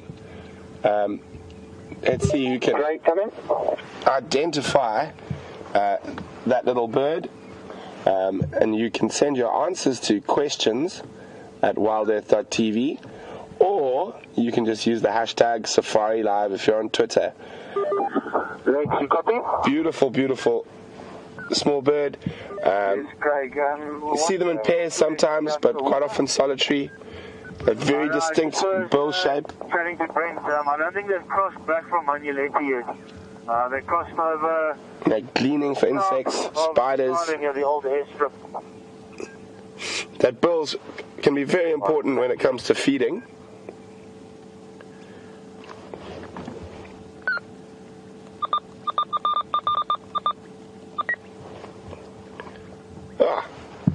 Well, isn't that nice? You don't actually get a nice clear visual of that bird like that very often. So let's see which birders are out this morning.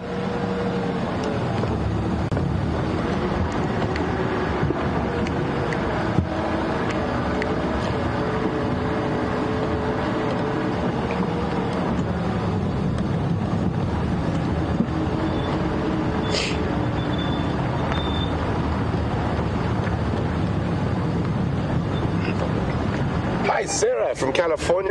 Welcome on a cool and cloudy safari. Sarah would like to know, what is a wild dog's greatest sense? Well, is it their hearing or their smell? Sorry, 1 second, guys. Need to listen to this.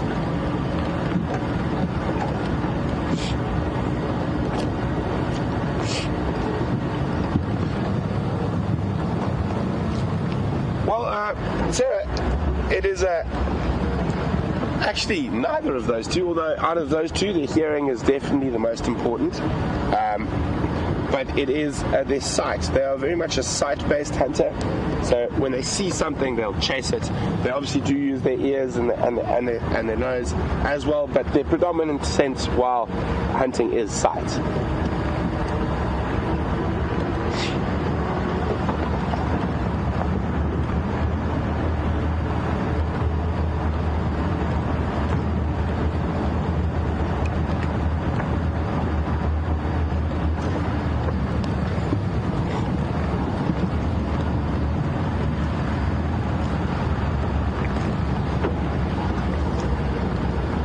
Virginia, welcome on Sunrise Safari. Virginia is from Kentucky. Virginia would like to know how far back wild dogs can be traced in history. Oh, Virginia, I did actually used to know this. I've forgotten it. But they obviously share an ancestor with with your Canis family, which is your dogs and your wolves.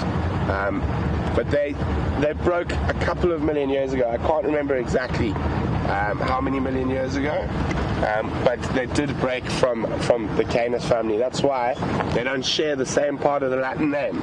So a wolf is a Canis lupus, but a wild dog is a lichen pictus. I can't remember exactly. Sorry about that, Virginia.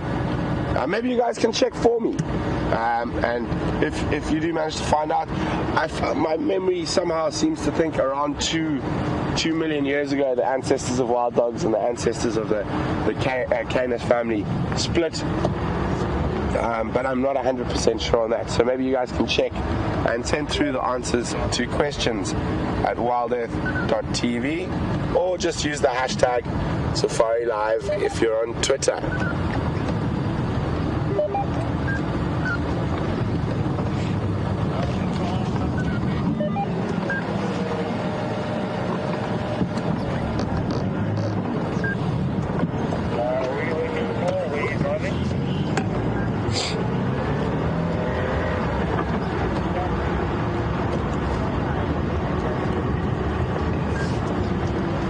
So the reason I'm working this area at the moment is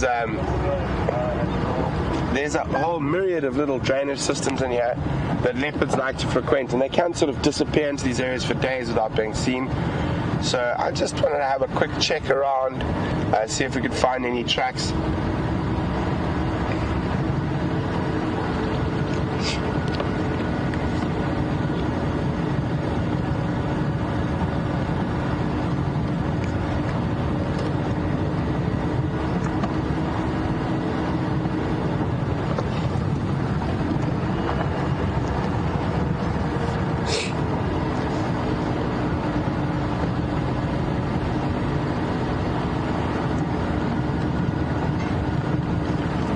Astralina, welcome on the Sunrise Safari. Astralina would like to know whether the increase in the wild dog population in recent years has assured their future, or they're still endangered and still under threat of being lost. Well, Astralina, unfortunately, they are still very much under threat. There's probably only 4,500 wild dogs left in the wild in Africa. And if we probably looked at the turn of the last century, there were probably a couple of 100,000 wild dogs in Africa. There's a couple of reasons for this. One is they were shot, and quite heavily, by man. They were seen as very cruel hunters because of the way they literally disembowel and rip apart a carcass when they catch it. And also the other thing is the domestic dogs' diseases like rabies and canine distemper. Because they are such a tight-knit social animal, one of those diseases can spread through a pack very, very quickly and wipe out the whole pack. But the Kruger population is a very good success story at the moment. They were down to about 100 animals in the early 2000s, and their population is probably up around 300, 400, which makes it a viable breeding population with enough genetic diversity to carry on. The other large pockets of sort of viable wild breeding populations in Africa is that whole northern Botswana into western Zimbabwe, and then also the Kafue National Park in Zambia is also one of the other big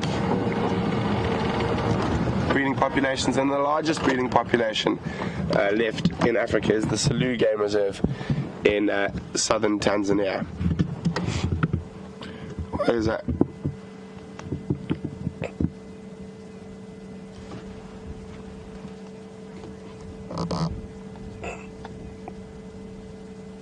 There we go, nice old boy. Moving off the crest where it's warm. Probably start moving their way down towards the water and drainage line shortly. Oh, I just heard that Marc's got something, so hopefully it's very interesting, and we're going to cross back to Marc to see what he's been up to, and we'll catch up with you a little later.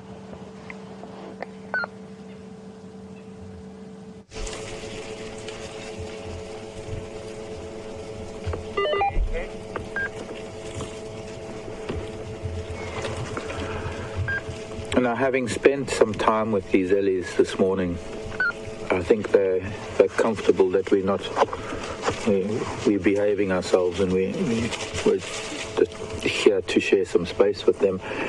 They were all in some fairly thick bush when we crossed over to Brent, and I managed to find a little opening.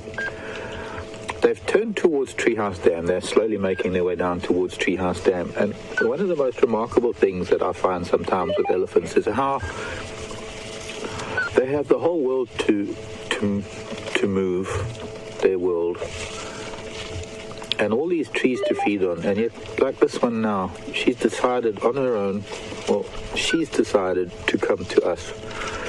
And something that I try and emphasize a lot is that we can approach them to a certain point where they clearly get uncomfortable. And sometimes that distance it varies.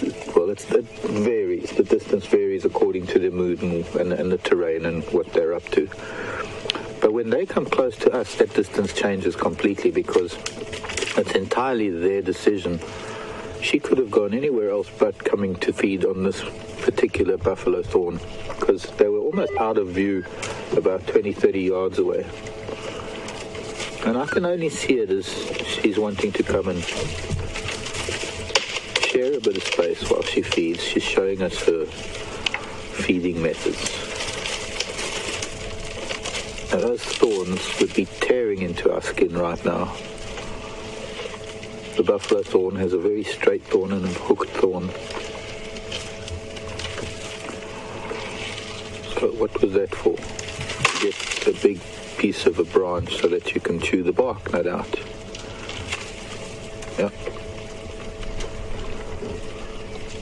Unfortunately, she's broken that other branch in front of us.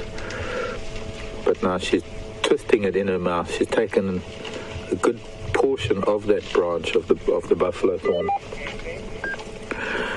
and she'll turn it and chew on it and chew all the bark off.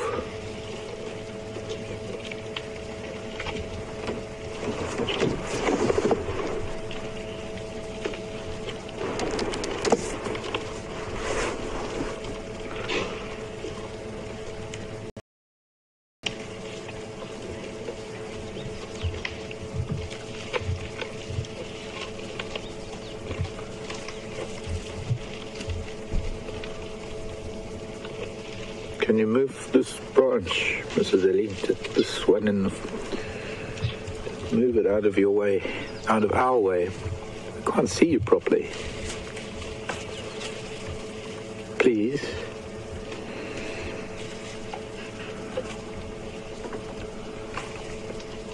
I can see the tree break moving just behind her, so there's another ellie just on the other side of her.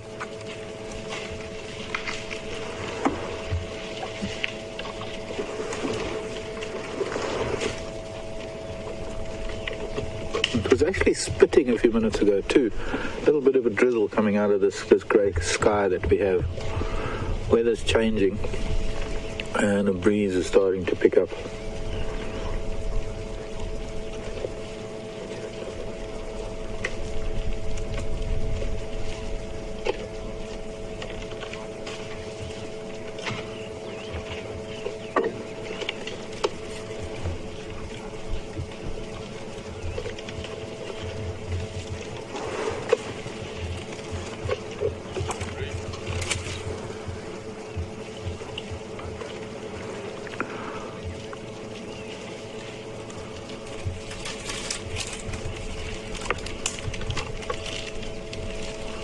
Oh, this is going to be the whole tree now.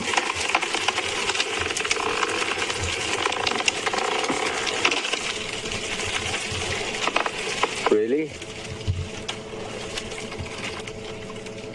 Effortlessly trying to get to bark down at the base where she's broken it. Can try and move forward so we can see that better. It doesn't disturb her by starting up the engine, but it shouldn't.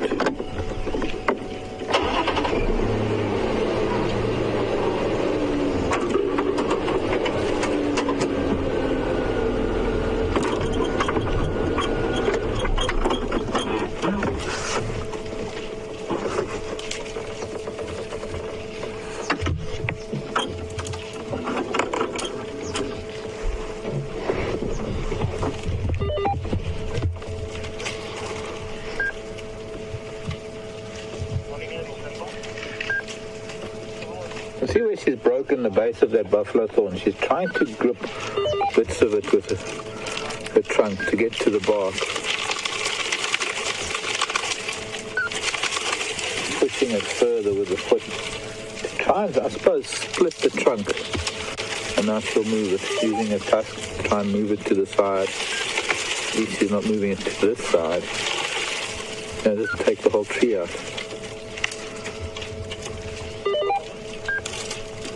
Not often that they will feed on buffalo thorn in this manner, but it could just be that she needs buffalo thorn bark at this point. There, she's got a piece, and she's going to a tiny little piece. Doesn't strip off in long strips like it does off of the acacias and off the knob thorns.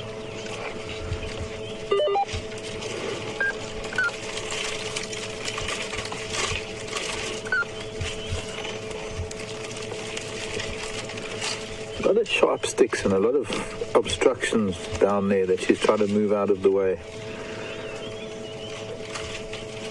And although her skin probably can withstand all the thorns, the tip of her trunk is probably very, very sensitive to the thorns.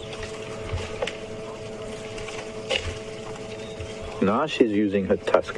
She's actually trying to get her tusk under the bark, using her trunk to lever her tusk. She's just managing to get little bits of little pieces. We'll be able to see it better from once she's finished, but unfortunately just the angle that we're at right now, much the same as some people would hold a pool cue, a billiards cue, with a finger and the cue going through the loop on the finger. That's almost how she's doing it with her tusk. She's holding her tusk in a loop and pressing her tusk with her trunk against the tree, and the sharp point of the tusk trying to pry away the bark. Given up now.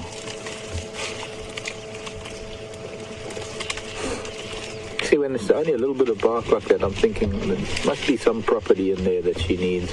But there's certainly not the flavor and as a food source.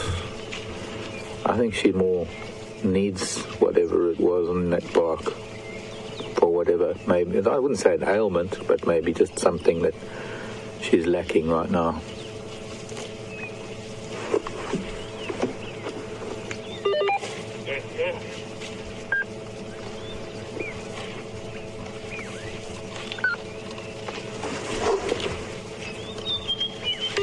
Catherine in Texas wants to know if there are any wild berries in the bush that the animals eat. Yes, there are, Catherine. In fact, there are a whole range of methods by which trees encapsulate their seeds so that things eat them, so that the seeds get taken away from the host or parent tree to grow elsewhere. And whether they are in... Excuse me. Mark here? Morning, Mark. Craig, how are you? Good on you, Craig.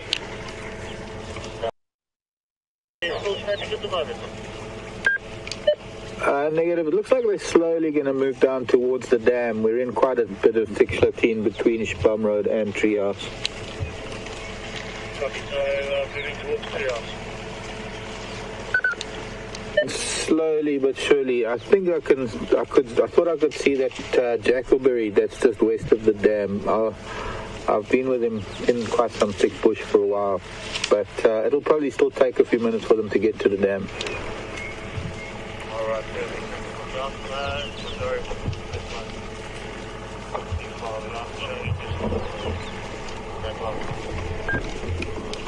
Okay, copy job. By the time you get here, they'll probably be at the dam.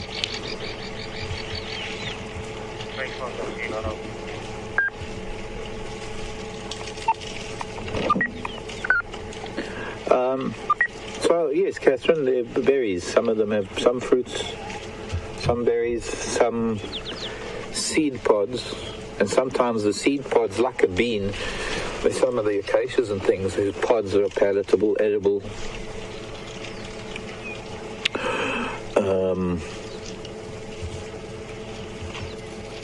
and all different times of the year too. I think the jackalberries have just been fruiting. The torchwoods are fruiting. They're not quite berries, they're more fruits with very big seeds in them.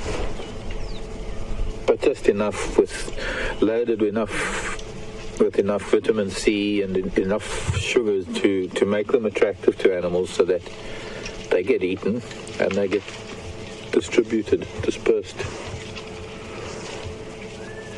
Ingenious, if you ask me, how clever trees are being able to make sure that their children survive. Now I'm going to try and sneak forward. This little one is going to be playing on a log. I hope I'm not going to see, seems to be fine with my presence. So does Mom.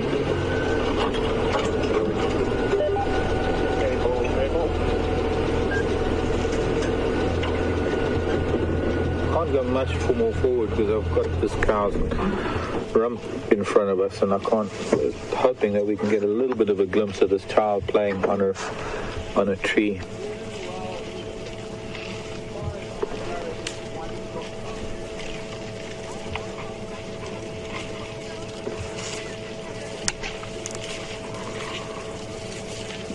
This is the mama that was hidden from me. You can see her broken tusk. She was very close to us earlier, just right through some very dense vegetation, and I couldn't quite see her, but I recognize her tusks now.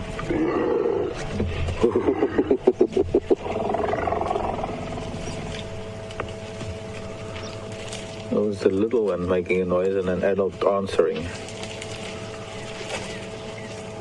but not the mother, an older sister.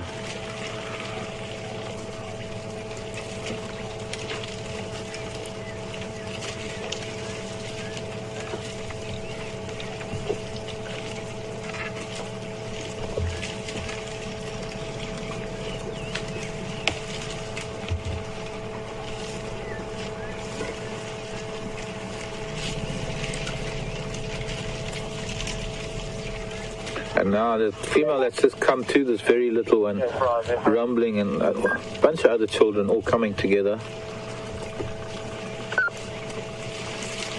That was interesting. It's all happening behind the bush.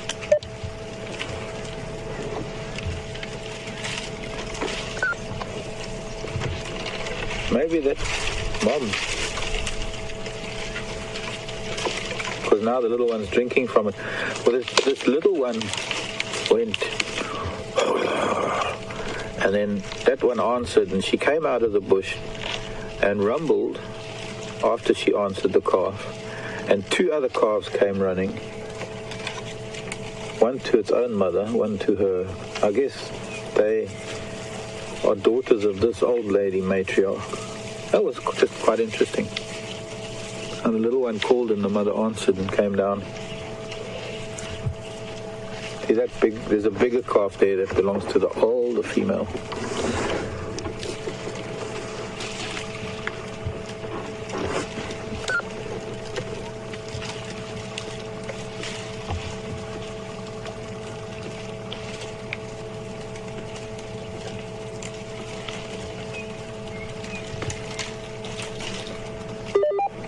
Is good? Here with me, can I give a message? First, maybe he's looking for me if he found something for him. No, you for him. Okay.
Wisconsin.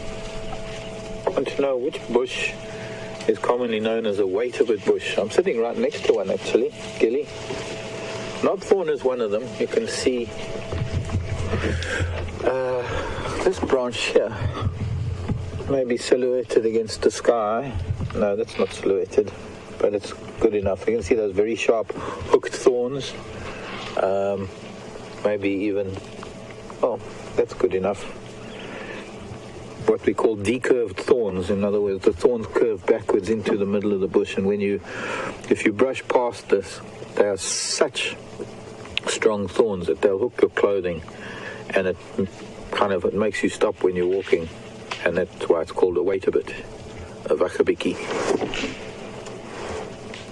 When you look at the trunk of the knobthorn, you can see why it's called a knobthorn.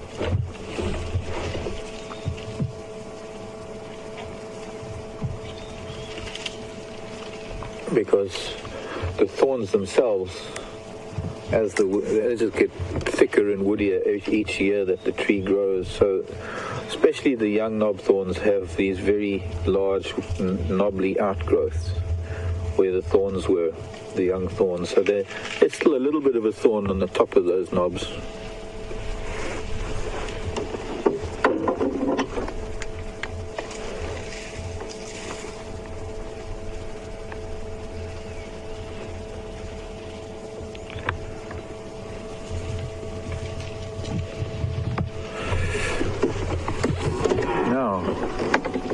There's still one here.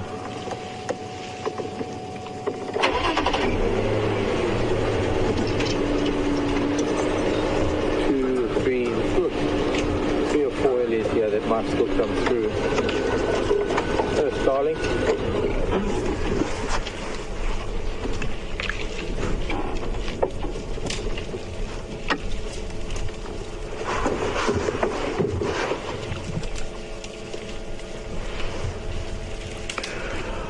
B-Short5 was saying that she's counted 7 ellies in this group, 7 calves, 7 youngsters. I haven't thought of counting, but yeah, it sounds about right. But we're going to go over to Brent, and I'm going to try and get around them again because it's quite thick bush here. So these are the last of them, I think, and I'll see you in a short while.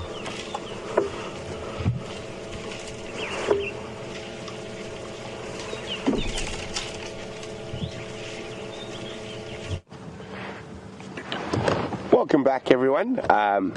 So we've been checking the edges of these drainage lines looking for tracks. We haven't had any luck yet, but I do remember, it must have been quite a long time ago, I was asked about the fruit of a monkey orange, and I searched but I couldn't find any. Today we have found some, and there it is. We're going to go past the common spike thorn, and there we go. So there is an unripe fruit of the black monkey orange, and that fruit is eaten by lots of animals like kudu and nyala, bush pig, baboons, a lot of other species as well. It is edible to humans, although it's not particularly tasty. People will quite often bury an unripe fruit like that to wait for it to get ripe, to keep it hidden from the animals.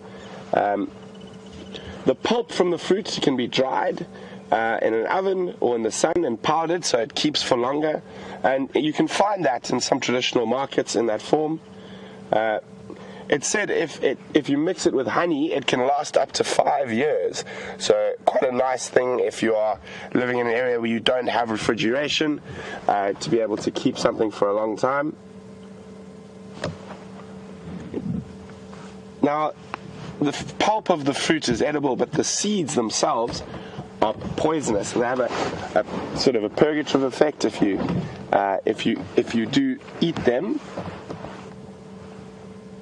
Now, the shells, once dried and the fruit has been removed, are used quite often in traditional instruments. So It'll make a little hole, dry out the fruit, take the pulp out and the seeds out, and then you can put stones and whatnot and block it again, tied to your leg, and it can be used as a rattle when you're dancing, so quite a useful thing. The wood itself is not very useful apart from firewood, but one of the more interesting things about the family of the monkey orange, it's a strychnos family, and its Indian cousin is the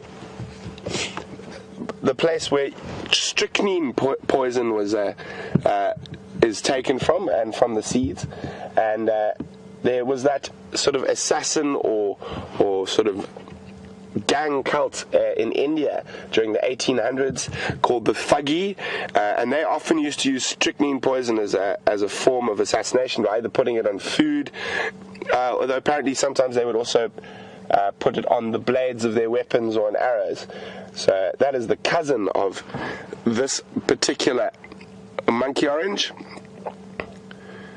And it's quite an interesting one that it fruits for a really long time. It fruits all the way from February to November. So it doesn't have a particular specific fruiting season. So we can find fruits at any time of the year almost, apart from sort of December to January when it's flowering. Anyway, I remembered that someone had asked to have a look at the fruits of the monkey orange, and we decided that now was a good time to show it to you. Excuse me. We're going to keep checking on the edge of these drainage lines, maybe down towards the Juma camera, checking that drainage line that runs up towards there.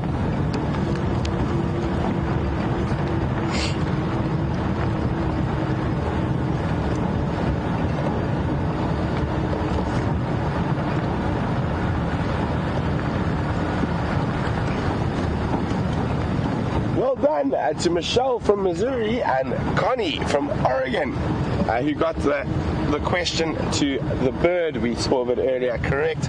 It is a common scimitar. We do see them flutter by quite often, but it's really rare that we get a nice chance to have such a good view of one. Come on. We have some fluffy impalas off to the left.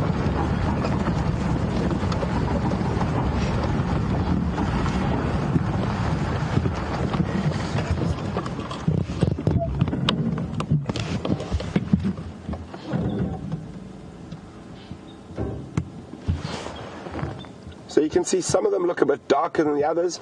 Those are the ones that have raised their fur and have got that sort of insular layer of air between the fur and their body that creates like a little blanket around them. You'll see a lot of the animal species doing that at this time of the year. Now, this is quite an impressive male. He's just off to the left, but he's got his ladies in a very tight little group. Although it looks like one is wandering and back again. So obviously this male impala has got his ducks in a row when it comes to herding females.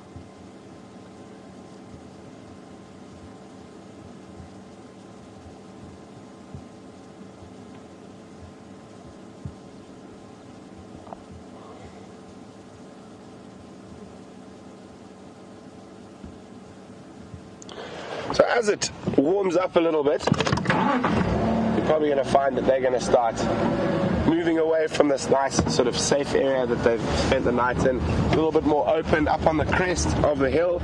It's also a bit warmer, and they're going to start spreading out and starting to feed. The sun is fighting a bit of a losing battle at the moment. The temperature has come up a little bit, but it is still definitely not warm, well, on my terms. Probably guess it's between 15 and 20 degrees Celsius.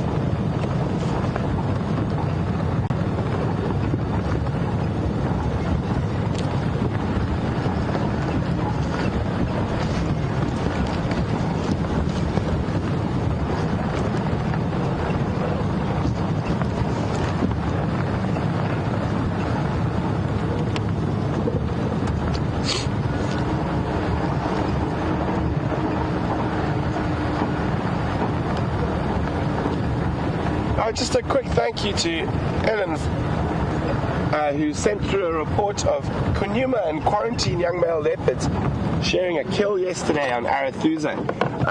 Thanks very much for that. I'm definitely going to follow up with the Arathusa guides as soon as we finish drive and see what the whole story is there. Thanks very much for that, Ellen. Guys, I'm about to go through a little dip. We might experience a bit of signal break for a few seconds, but I'll shoot through it as quickly as possible. And then we're going to be on that road that runs parallel to the drainage line that flows into the Gari Dam.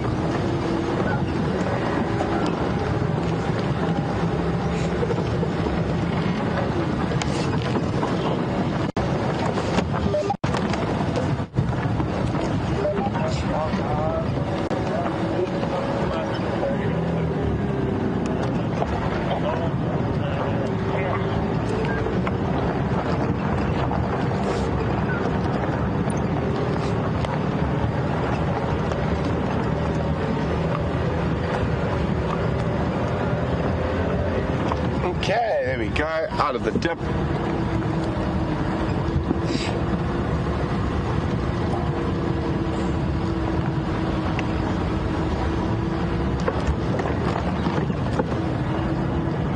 So guys, it's really wonderful, all the information you send us and the questions you send us. We really do appreciate it. It makes our lives a lot easier and more interesting. And we do really love hearing from you. And if there are any new viewers out there, we are live and you can interact with us and send us questions about what we're seeing. And you can do that by sending an email to questions@wildearth.tv, or you can just use the hashtag SafariLive if you're on Twitter.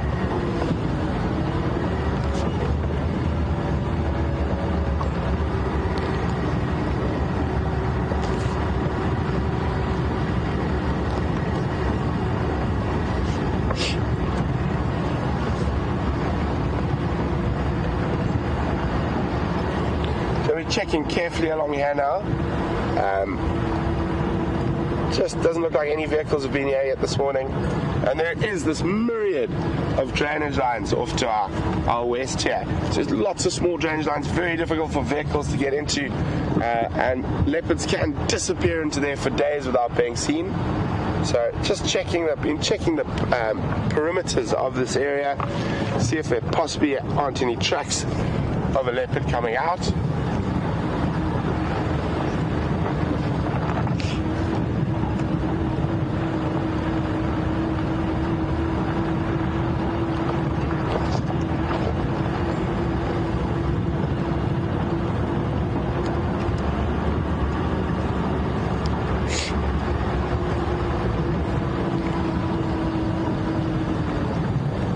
And the sun has made a slight break in the clouds, hoping it burns off the afternoon.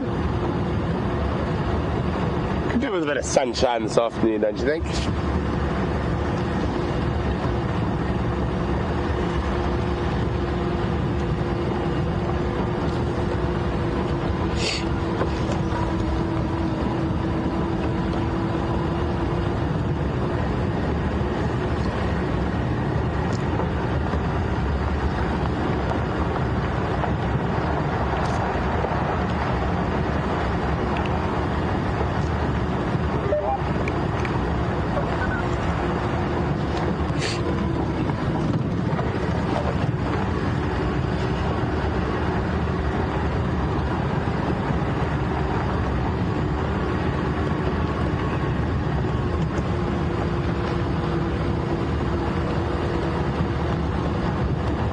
Marie from New Jersey. Welcome on the Sunrise Safari. Anna Marie would like to know, is there a difference between wild dogs' teeth and domestic dogs and the other canis species that enables them to shred meat more easily? Not that I'm aware of, Anna Marie. As far as I know, their dental structure is quite similar.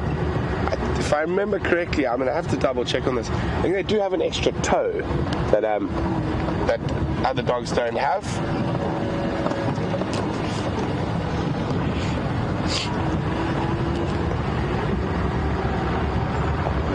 But I'm not 100% sure on that.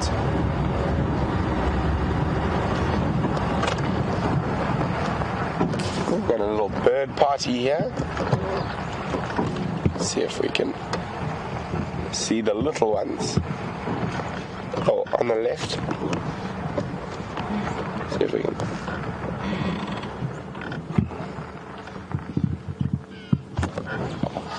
If he hops into a bit of a better spot. There we go.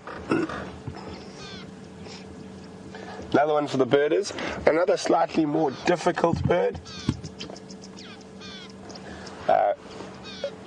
Also, quite often known in birding fraternities as an LBJ, a little brown job. But let's see if... Oh, there we go. Oof, off they went. See if we can get another view of them. One of the more common little bird species we get here at Djuma. You can hear them calling that. And if anyone thinks they can ID that little guy, I'm trying to find him again. Oh, they've disappeared. You can send your answers to questions at wildearth.tv or just use the hashtag Safari Live if you're on Twitter.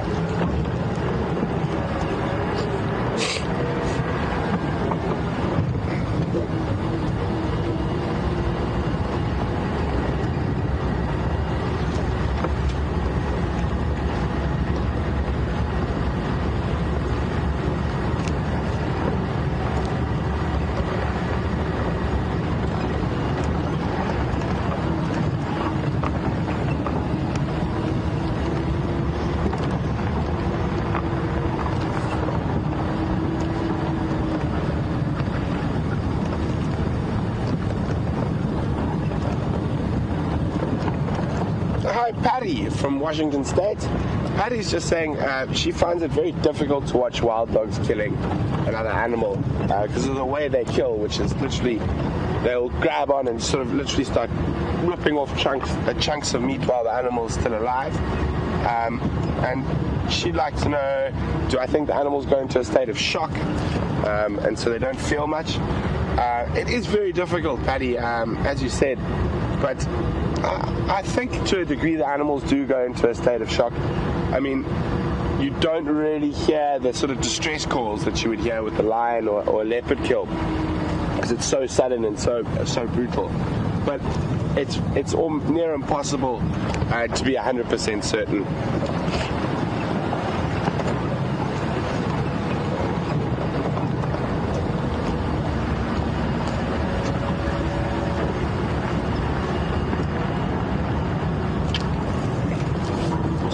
Coming up to Gari Dam, let's have a quick look at the area, see what's happening.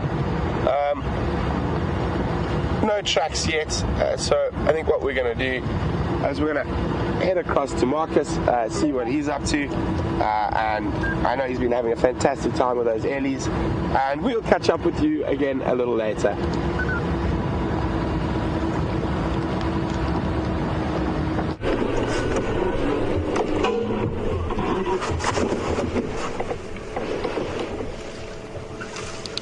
I'm not sure if you copied that, Craig, but it's permitted. Hi, everybody. We've taken a big roundabout route. Oh, there was a beetle flying. To the dam. There. Landed on my hand and flew away again. Might be on my head. No, it's gone. It's gone. They are still coming down towards the dam. The tree that I did see earlier was in fact that very big jackalberry that is just to the west of Treehouse Dam. They haven't come out of this thicket yet. We're back in an open patch of ground, and I'm hoping that they're going to be coming back out into this open patch very soon. There is just one of the ellies just off to my left, and I'm sure the rest of it is spread out here in front of us somewhere. Got a visual? Yeah, just the... Yeah, this one. I think they'll come out into the open here. Oh, it's not made a noise. Road cover.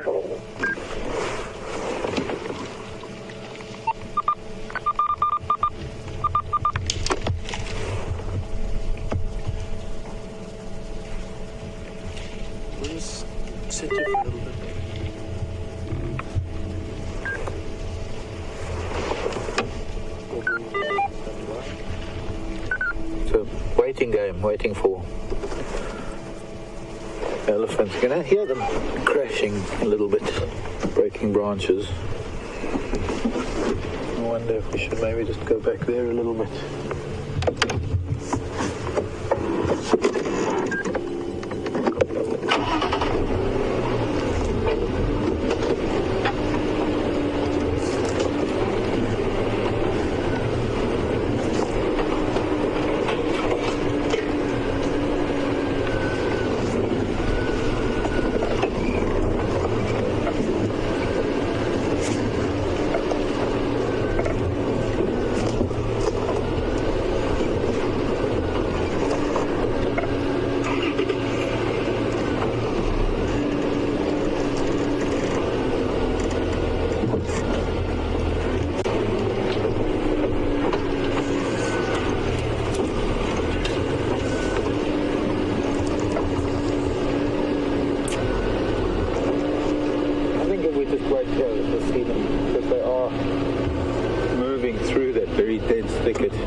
Maybe just a little bit of patience.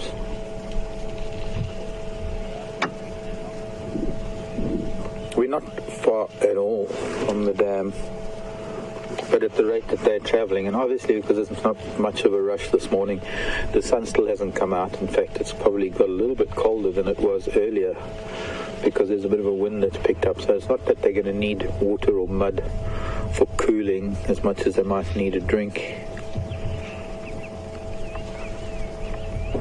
And Treehouse is not the best of dams for drinking, and elephants tend to know that because it's one of those dams that is a relatively small dam, so it's starting to shrink.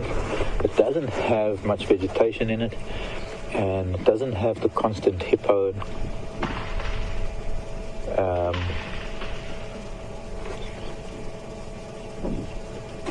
The constant hippo activity churning up the water, and so there is an algae film that develops, and the water, not great elephant quality. Elephants are quite fussy about their water. They like to drink fresh water. They're more likely to be digging in the sandy riverbeds for water than drinking out a Treehouse dam. But they might go down for a splash. They might go down nonetheless.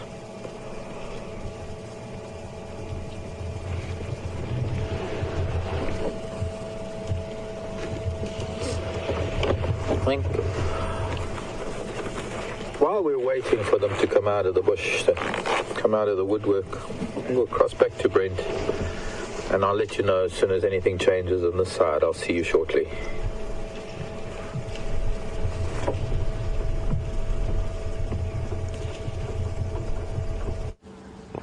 Welcome back, guys. As you can see, we've actually found a nice group of Kudu.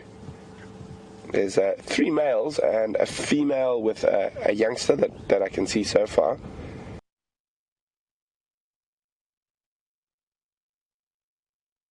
With the youngster, but again, quite an old youngster that looks like it's pushing its luck with being able to get milk, so being weaned. And then as we arrived, the one male sort of tried to move towards the female, and the other sort of saw him off. So it is quite possible that this little Kudu there, who's trying to drink very, very aggressively from its mother, is about to be weaned, and the female might be coming into estrus again soon, and that's why she has 3 big boys in attendance.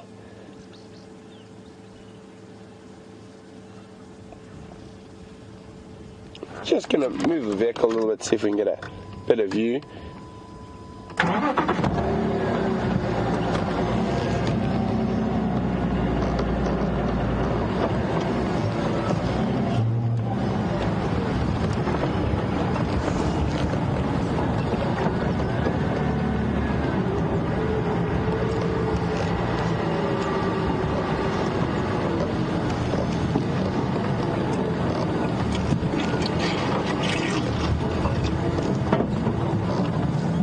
Very aggressive feeding behavior there.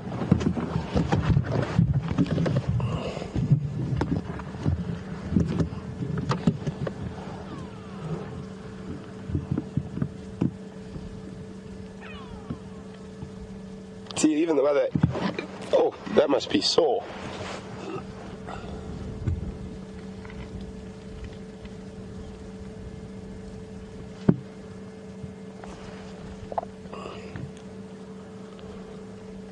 As you can see, it's quite a large baby already. It's really got to sort of duck down to get to the udders.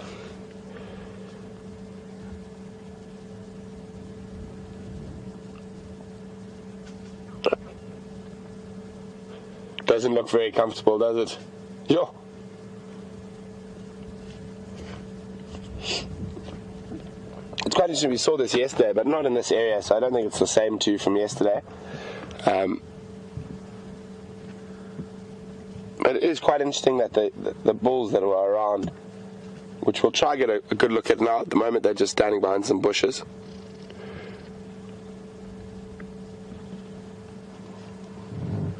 As soon as the one moved towards the female, the bigger of the bulls moved her away, moved the other one away.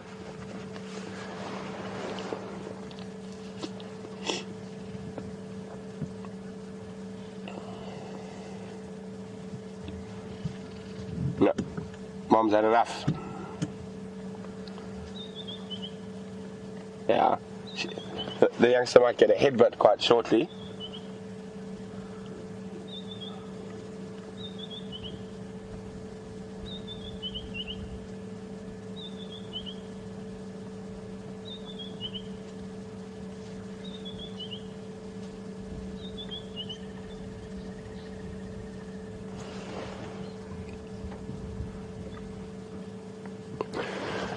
So just to the right of those two, behind that quite thick bush willow, you can see there, you can make out there's horns there through the bush as he's feeding. And that's the male who's sort of keeping the closest watch on the female. So move forward a little bit, so if we can see one of the other males, the other two males that are around.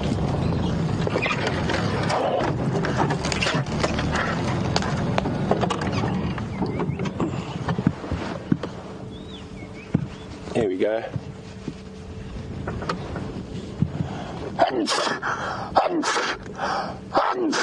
Oh, excuse me.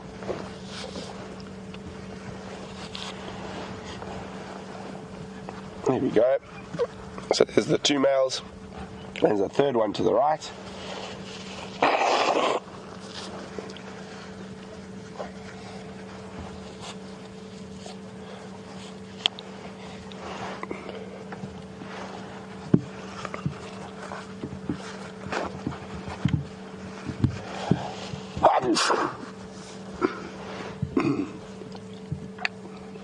Bless you.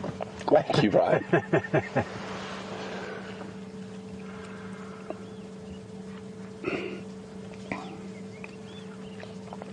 Oh, the female's really trying to get away from the little one at the moment.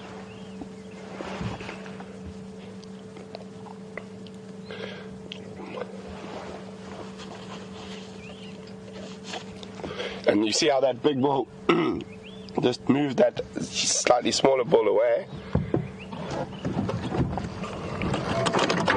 Just going to maneuver quickly.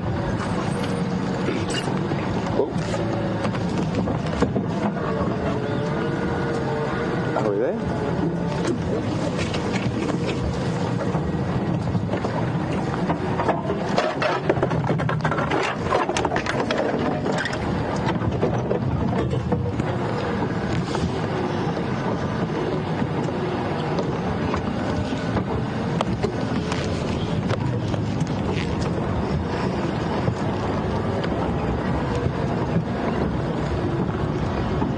She might be urinating. It's be almost certain that that big bull will come and try to smell the urine.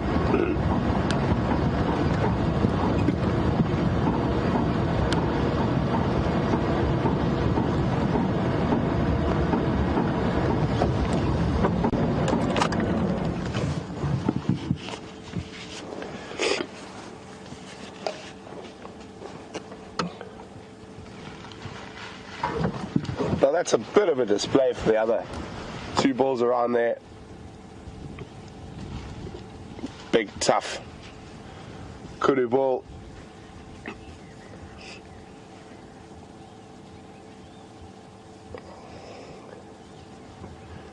And here comes the next one. Also smelling the ground where the female urinated. There, I can't really see it, but he's doing phlegm, lifting the upper lip, taking that scent over the Jacobson's organ. And that's transmuting a whole bunch of information to him. How close the female is into estrus, or when she's going to come into estrus. And the reason they're probably picking up and following this female is because the youngster's probably nearly weaned, and she should be coming to estrus quite soon.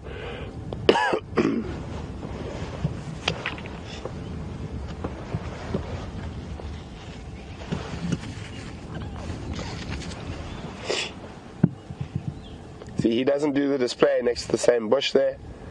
He just keeps following on.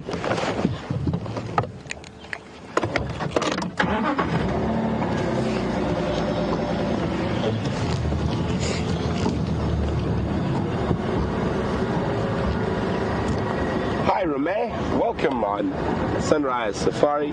Oh, it's a bit of a running challenge coming in here.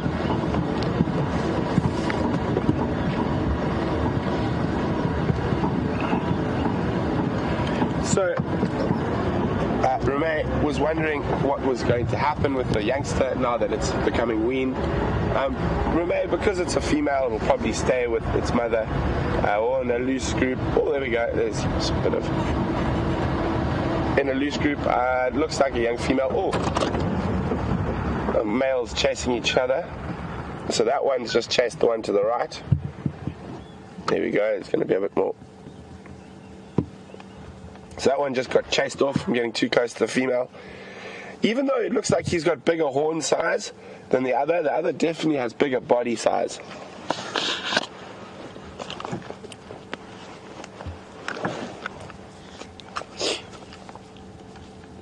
Now it's also a bit of a patience game, because obviously she's not quite ready to mate yet, but that's not to say she won't be in a couple of days. So you'll probably find that these boys are going to hang around waiting for their opportunity. And at the moment, just judging by the amount of aggression between them, she's probably maybe even a week off still being ready to mate. If it were closer, I'm pretty sure that there'd be a bit more of a fight put up. Horns would lock.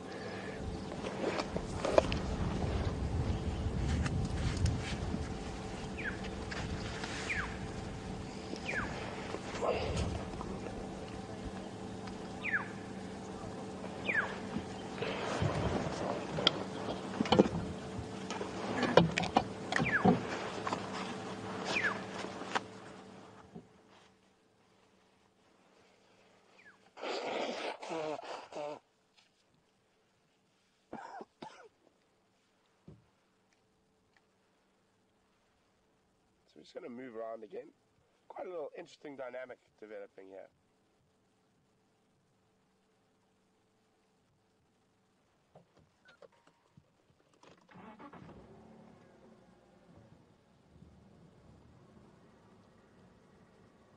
Just trying to get the best view through the bush here.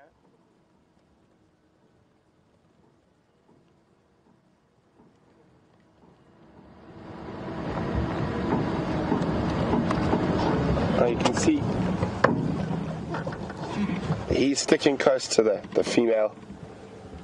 The other two males are on the peripheries, but definitely still in the game. That's why I think it's possibly not. There we go. Oh, possibly not quite ready to mate yet. I think there would be quite a bit more aggression between the males.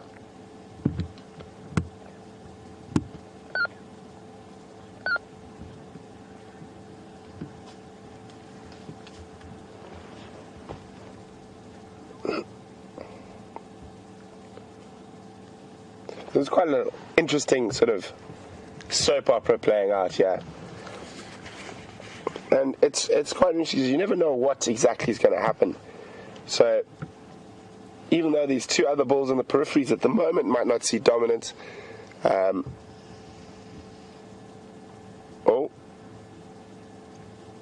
They heard oxpeckers and they all lifted their heads. No, heads down again.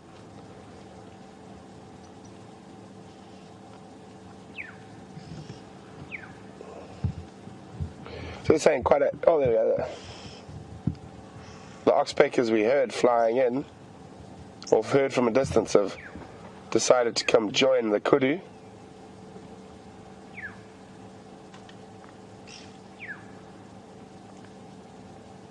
So it's saying quite an interesting little soap opera.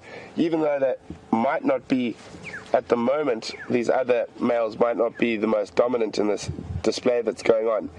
If she was possibly closer to mating, there is a chance that one of these other guys on the peripheries with a raised aggression level might take over from the guy who's keeping them at bay at the moment. And they're listening to something quite intently. Well, this guy's seen a gap. Moving a bit closer to the female. It'll be interesting to see if that other male is coming in and escorting him out. I'm watching you, that's my girl. So even though his horns aren't as big as the one that was just escorted out, he's definitely a bit older and his body size, you see the thickness of that neck is bigger.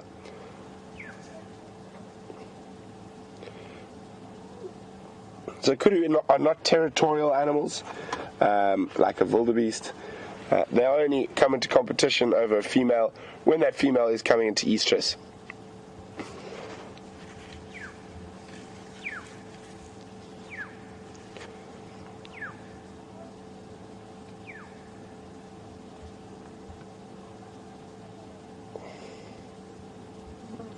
They're such beautiful antelope.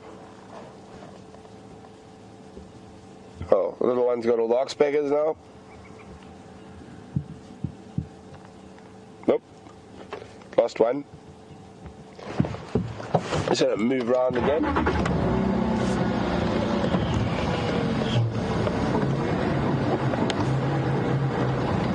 See where we can get a better view of them from.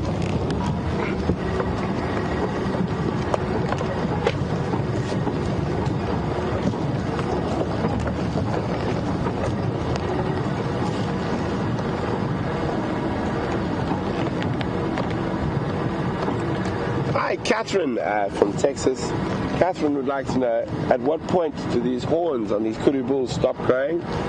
Well, Catherine, they don't. They'll continue to grow throughout their life, but as they become older, they obviously start to grow a bit slower.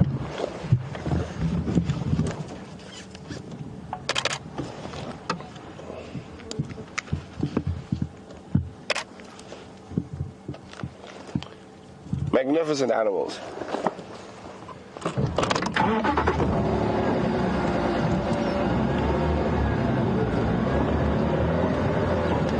Oh, unfortunately, it looks like they're going into some thicker bush. Let's try to stay with them for a little bit longer. It's quite an interesting scenario playing out.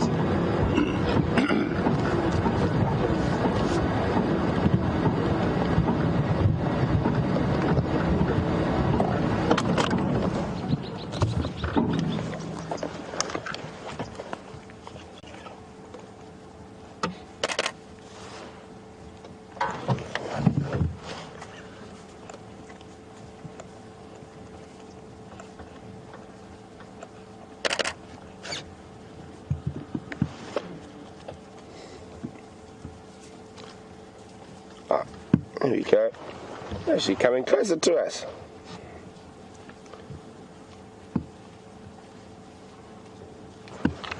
Oh, magnificent animals.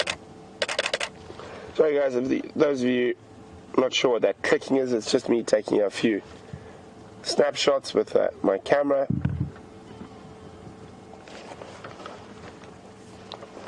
You can see their ears are always constantly alert, picking up on things around, swooping in different directions, so they're listening behind us, behind them, in front of them, always making sure that there's, always checking out for predators.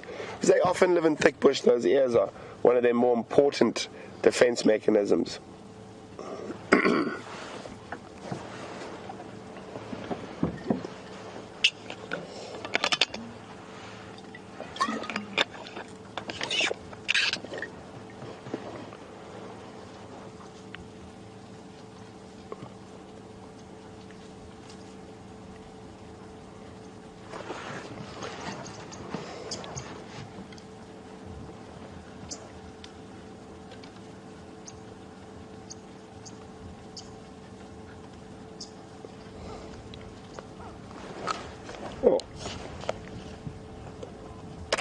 breakfast.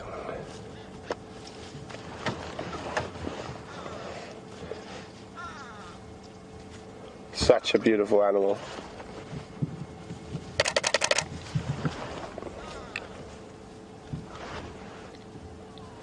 What is he saying behind us?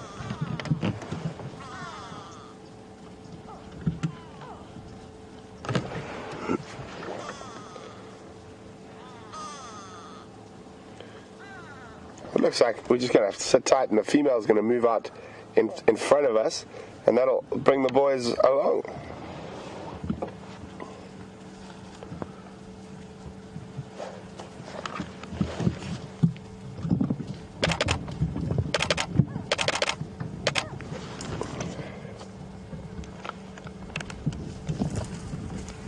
She almost looks like she's trying to escape the boys.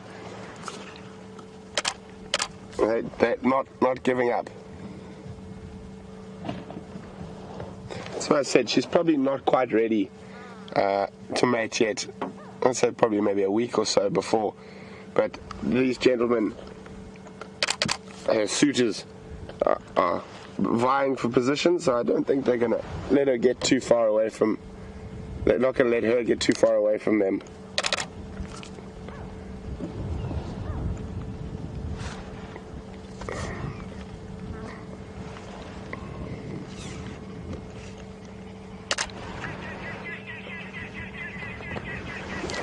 There's the other guy. He went behind us. Anyway, I think they're going to go off into some thicker bush now. So we're going to leave them be and see what else we can find. Oh wait, no, not while he's sitting there nicely in the sunlight.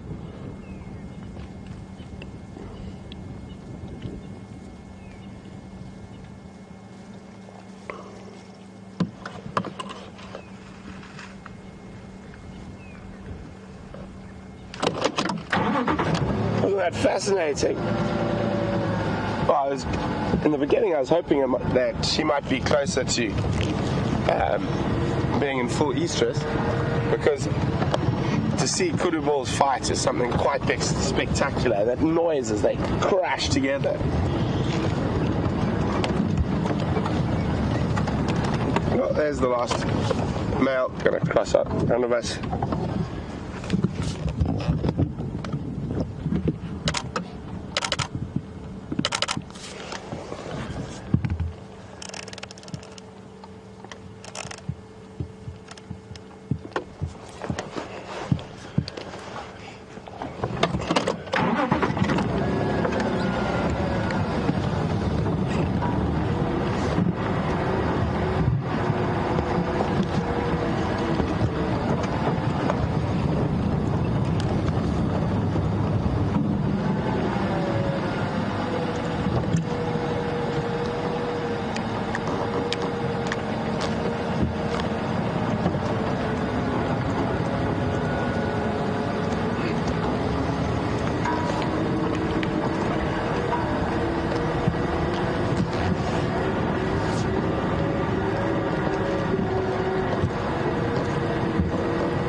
On Twitter. Remember, I'm about to go through a dip where I might lose signal, and I will answer your questions as soon as I'm through it.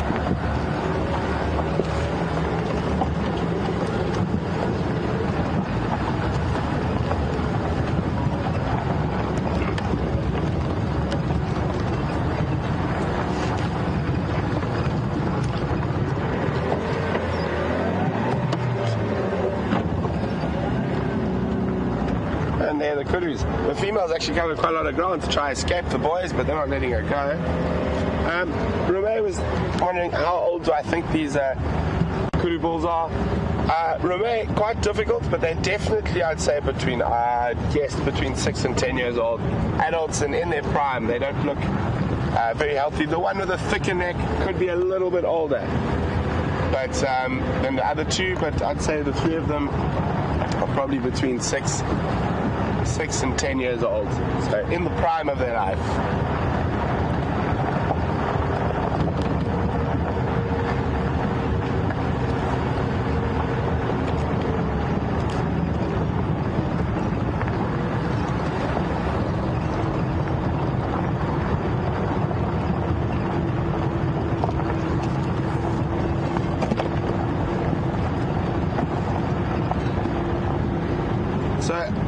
just to let you know, if there's anyone new who might be joining us, or you guys came in a bit late today, we've had quite a fascinating morning. We were lucky enough to start off the morning with a pack of African wild dogs, and we managed to follow them for quite a long time until they went into this myriad of drainage lines, and unfortunately we lost them, and then they crossed out of our area. And then Marc's been having an amazing morning with ellies, and we all know how much Marc loves ellies. And now we've just been watching this really interesting interaction with some kudu, and I'm now going to sort of throw the dice. I'm going to check this certain road that I haven't checked in quite a while. Also, I want to see if there's a friend that we see quite often on safari that lives on that road, whether he might still be around there. And hopefully he is. Nice little spot to see if he is there. I haven't checked on his sort of hidey hole for a while.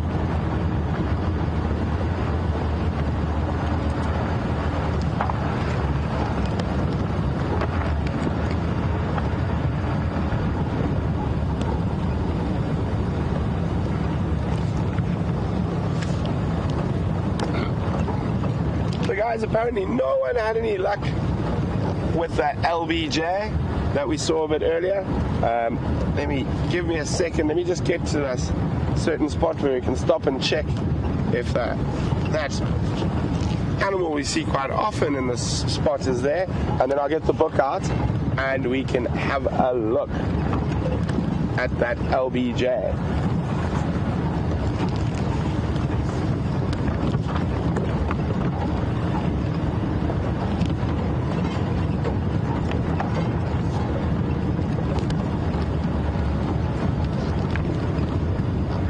But it looks like the weather's clearing. We're getting some blue sky. The clouds burning off. It's still quite chilly. There's quite a cold wind that's coming through. Hopefully that dies down during the day.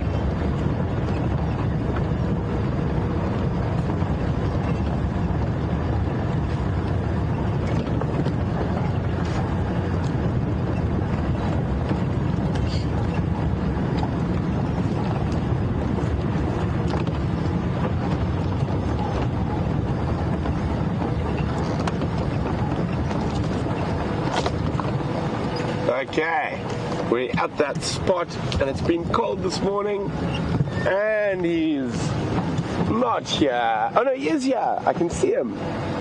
He's just hiding his sloz in the hole. It's still not warm enough for him to come out. Let's see if Brian. I don't know if you guys can see him. You can just see that. There we go. His nose. There's a rock monitor. He's keeping warm inside that hole. I thought he might be out catching a bit of the morning sun, but not yet, it looks like.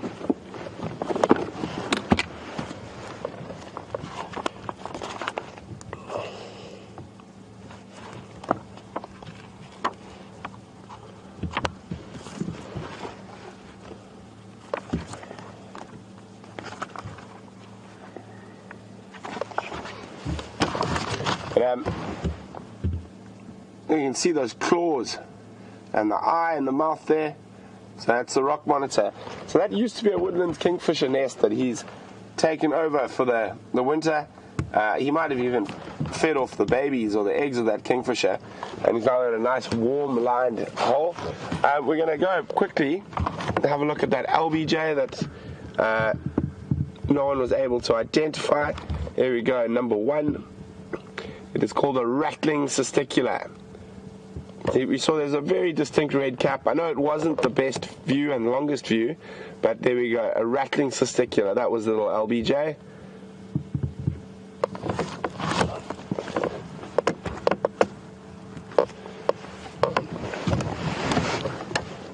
So guys, it's been great having you with us this morning. We were very, very fortunate to see those wild dogs. I mean, the second most endangered canid in Africa, only 4,500 left in the wild, and we were lucky enough to follow them hunting for quite a while this morning. My favorite animals, it always puts me on a high. And then we've been had a fantastic morning in general. It's been really great having everyone with us, and hopefully this afternoon we can keep it going, and hopefully you all join us this afternoon. So from myself and Brian here on this vehicle, we're going to say toodles and let you enjoy your last few moments with Mark and those wonderful ellies.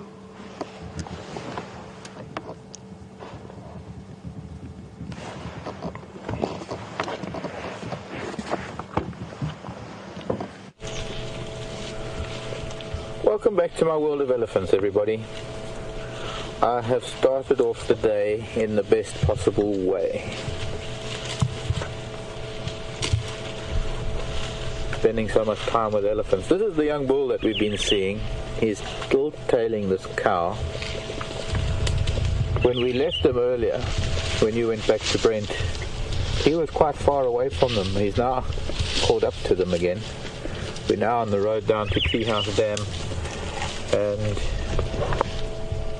sorry, I'm not looking at where my cameraman's pointing his camera.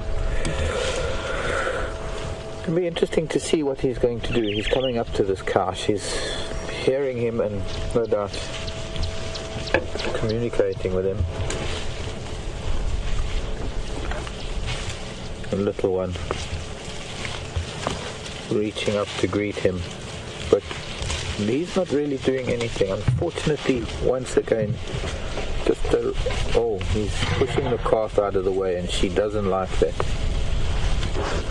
She's just checking her little one now. I don't want to move right now, but it was interesting how he's trying to greet her, and she doesn't want to know. She's turning her back on him.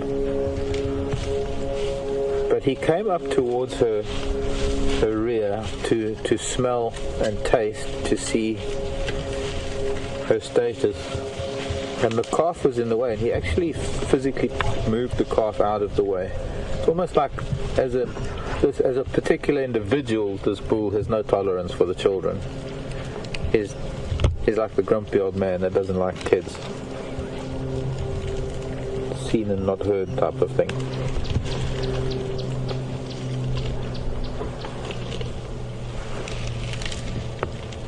But I think he got the message because he's moved off a little bit.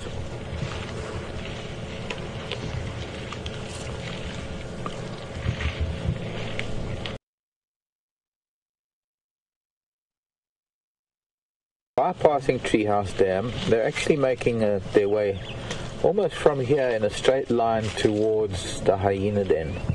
We're in exactly the same place as we saw the wild dog fighting with a hyena some time ago. Not the one on Buffles or Cutline, but we came around here, Andrew, myself, early one morning. There was a commotion. We could hear the hyena going crazy, and what I thought was maybe a lion kill, and lion arguing with hyena actually turned out to be a pack of wild dog having an argument with the hyena.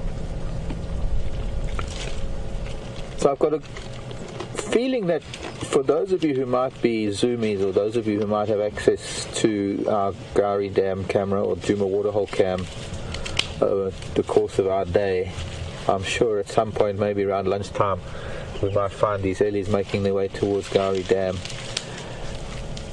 In the time that you've been back with Brent, the cloud has burnt away and we've now got a blue sky. The sun is out in full force. There's no longer a patch of cloud in the sky. It's amazing how fast it was cleared. It burnt away, it burnt off. So it might be getting hot, and that might need, or rather that might facilitate a need to get to the water for these ellies to go and have a bit of a mud bath or a splash. And then I hope that we can catch up with them again later this afternoon, because if they're on Djuma right now, there's a good chance, they're moving fairly slowly, there's a good chance that they might still be around tomorrow morning. Your tomorrow morning, my afternoon, wherever you may be. Eating a creeper.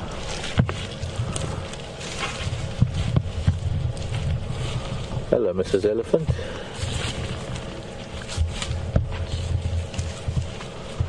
She's not a youngster, but she's not a very tall ellie. Come, baby. Come on.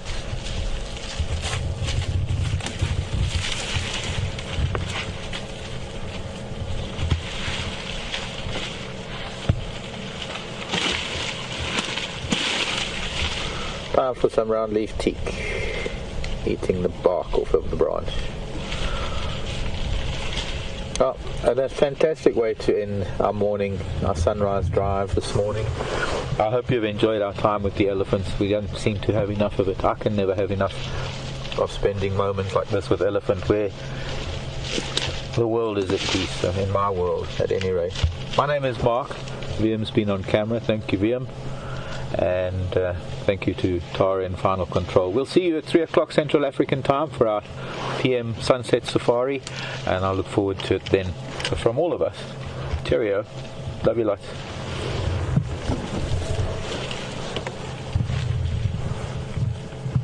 Bye-bye, Ellies.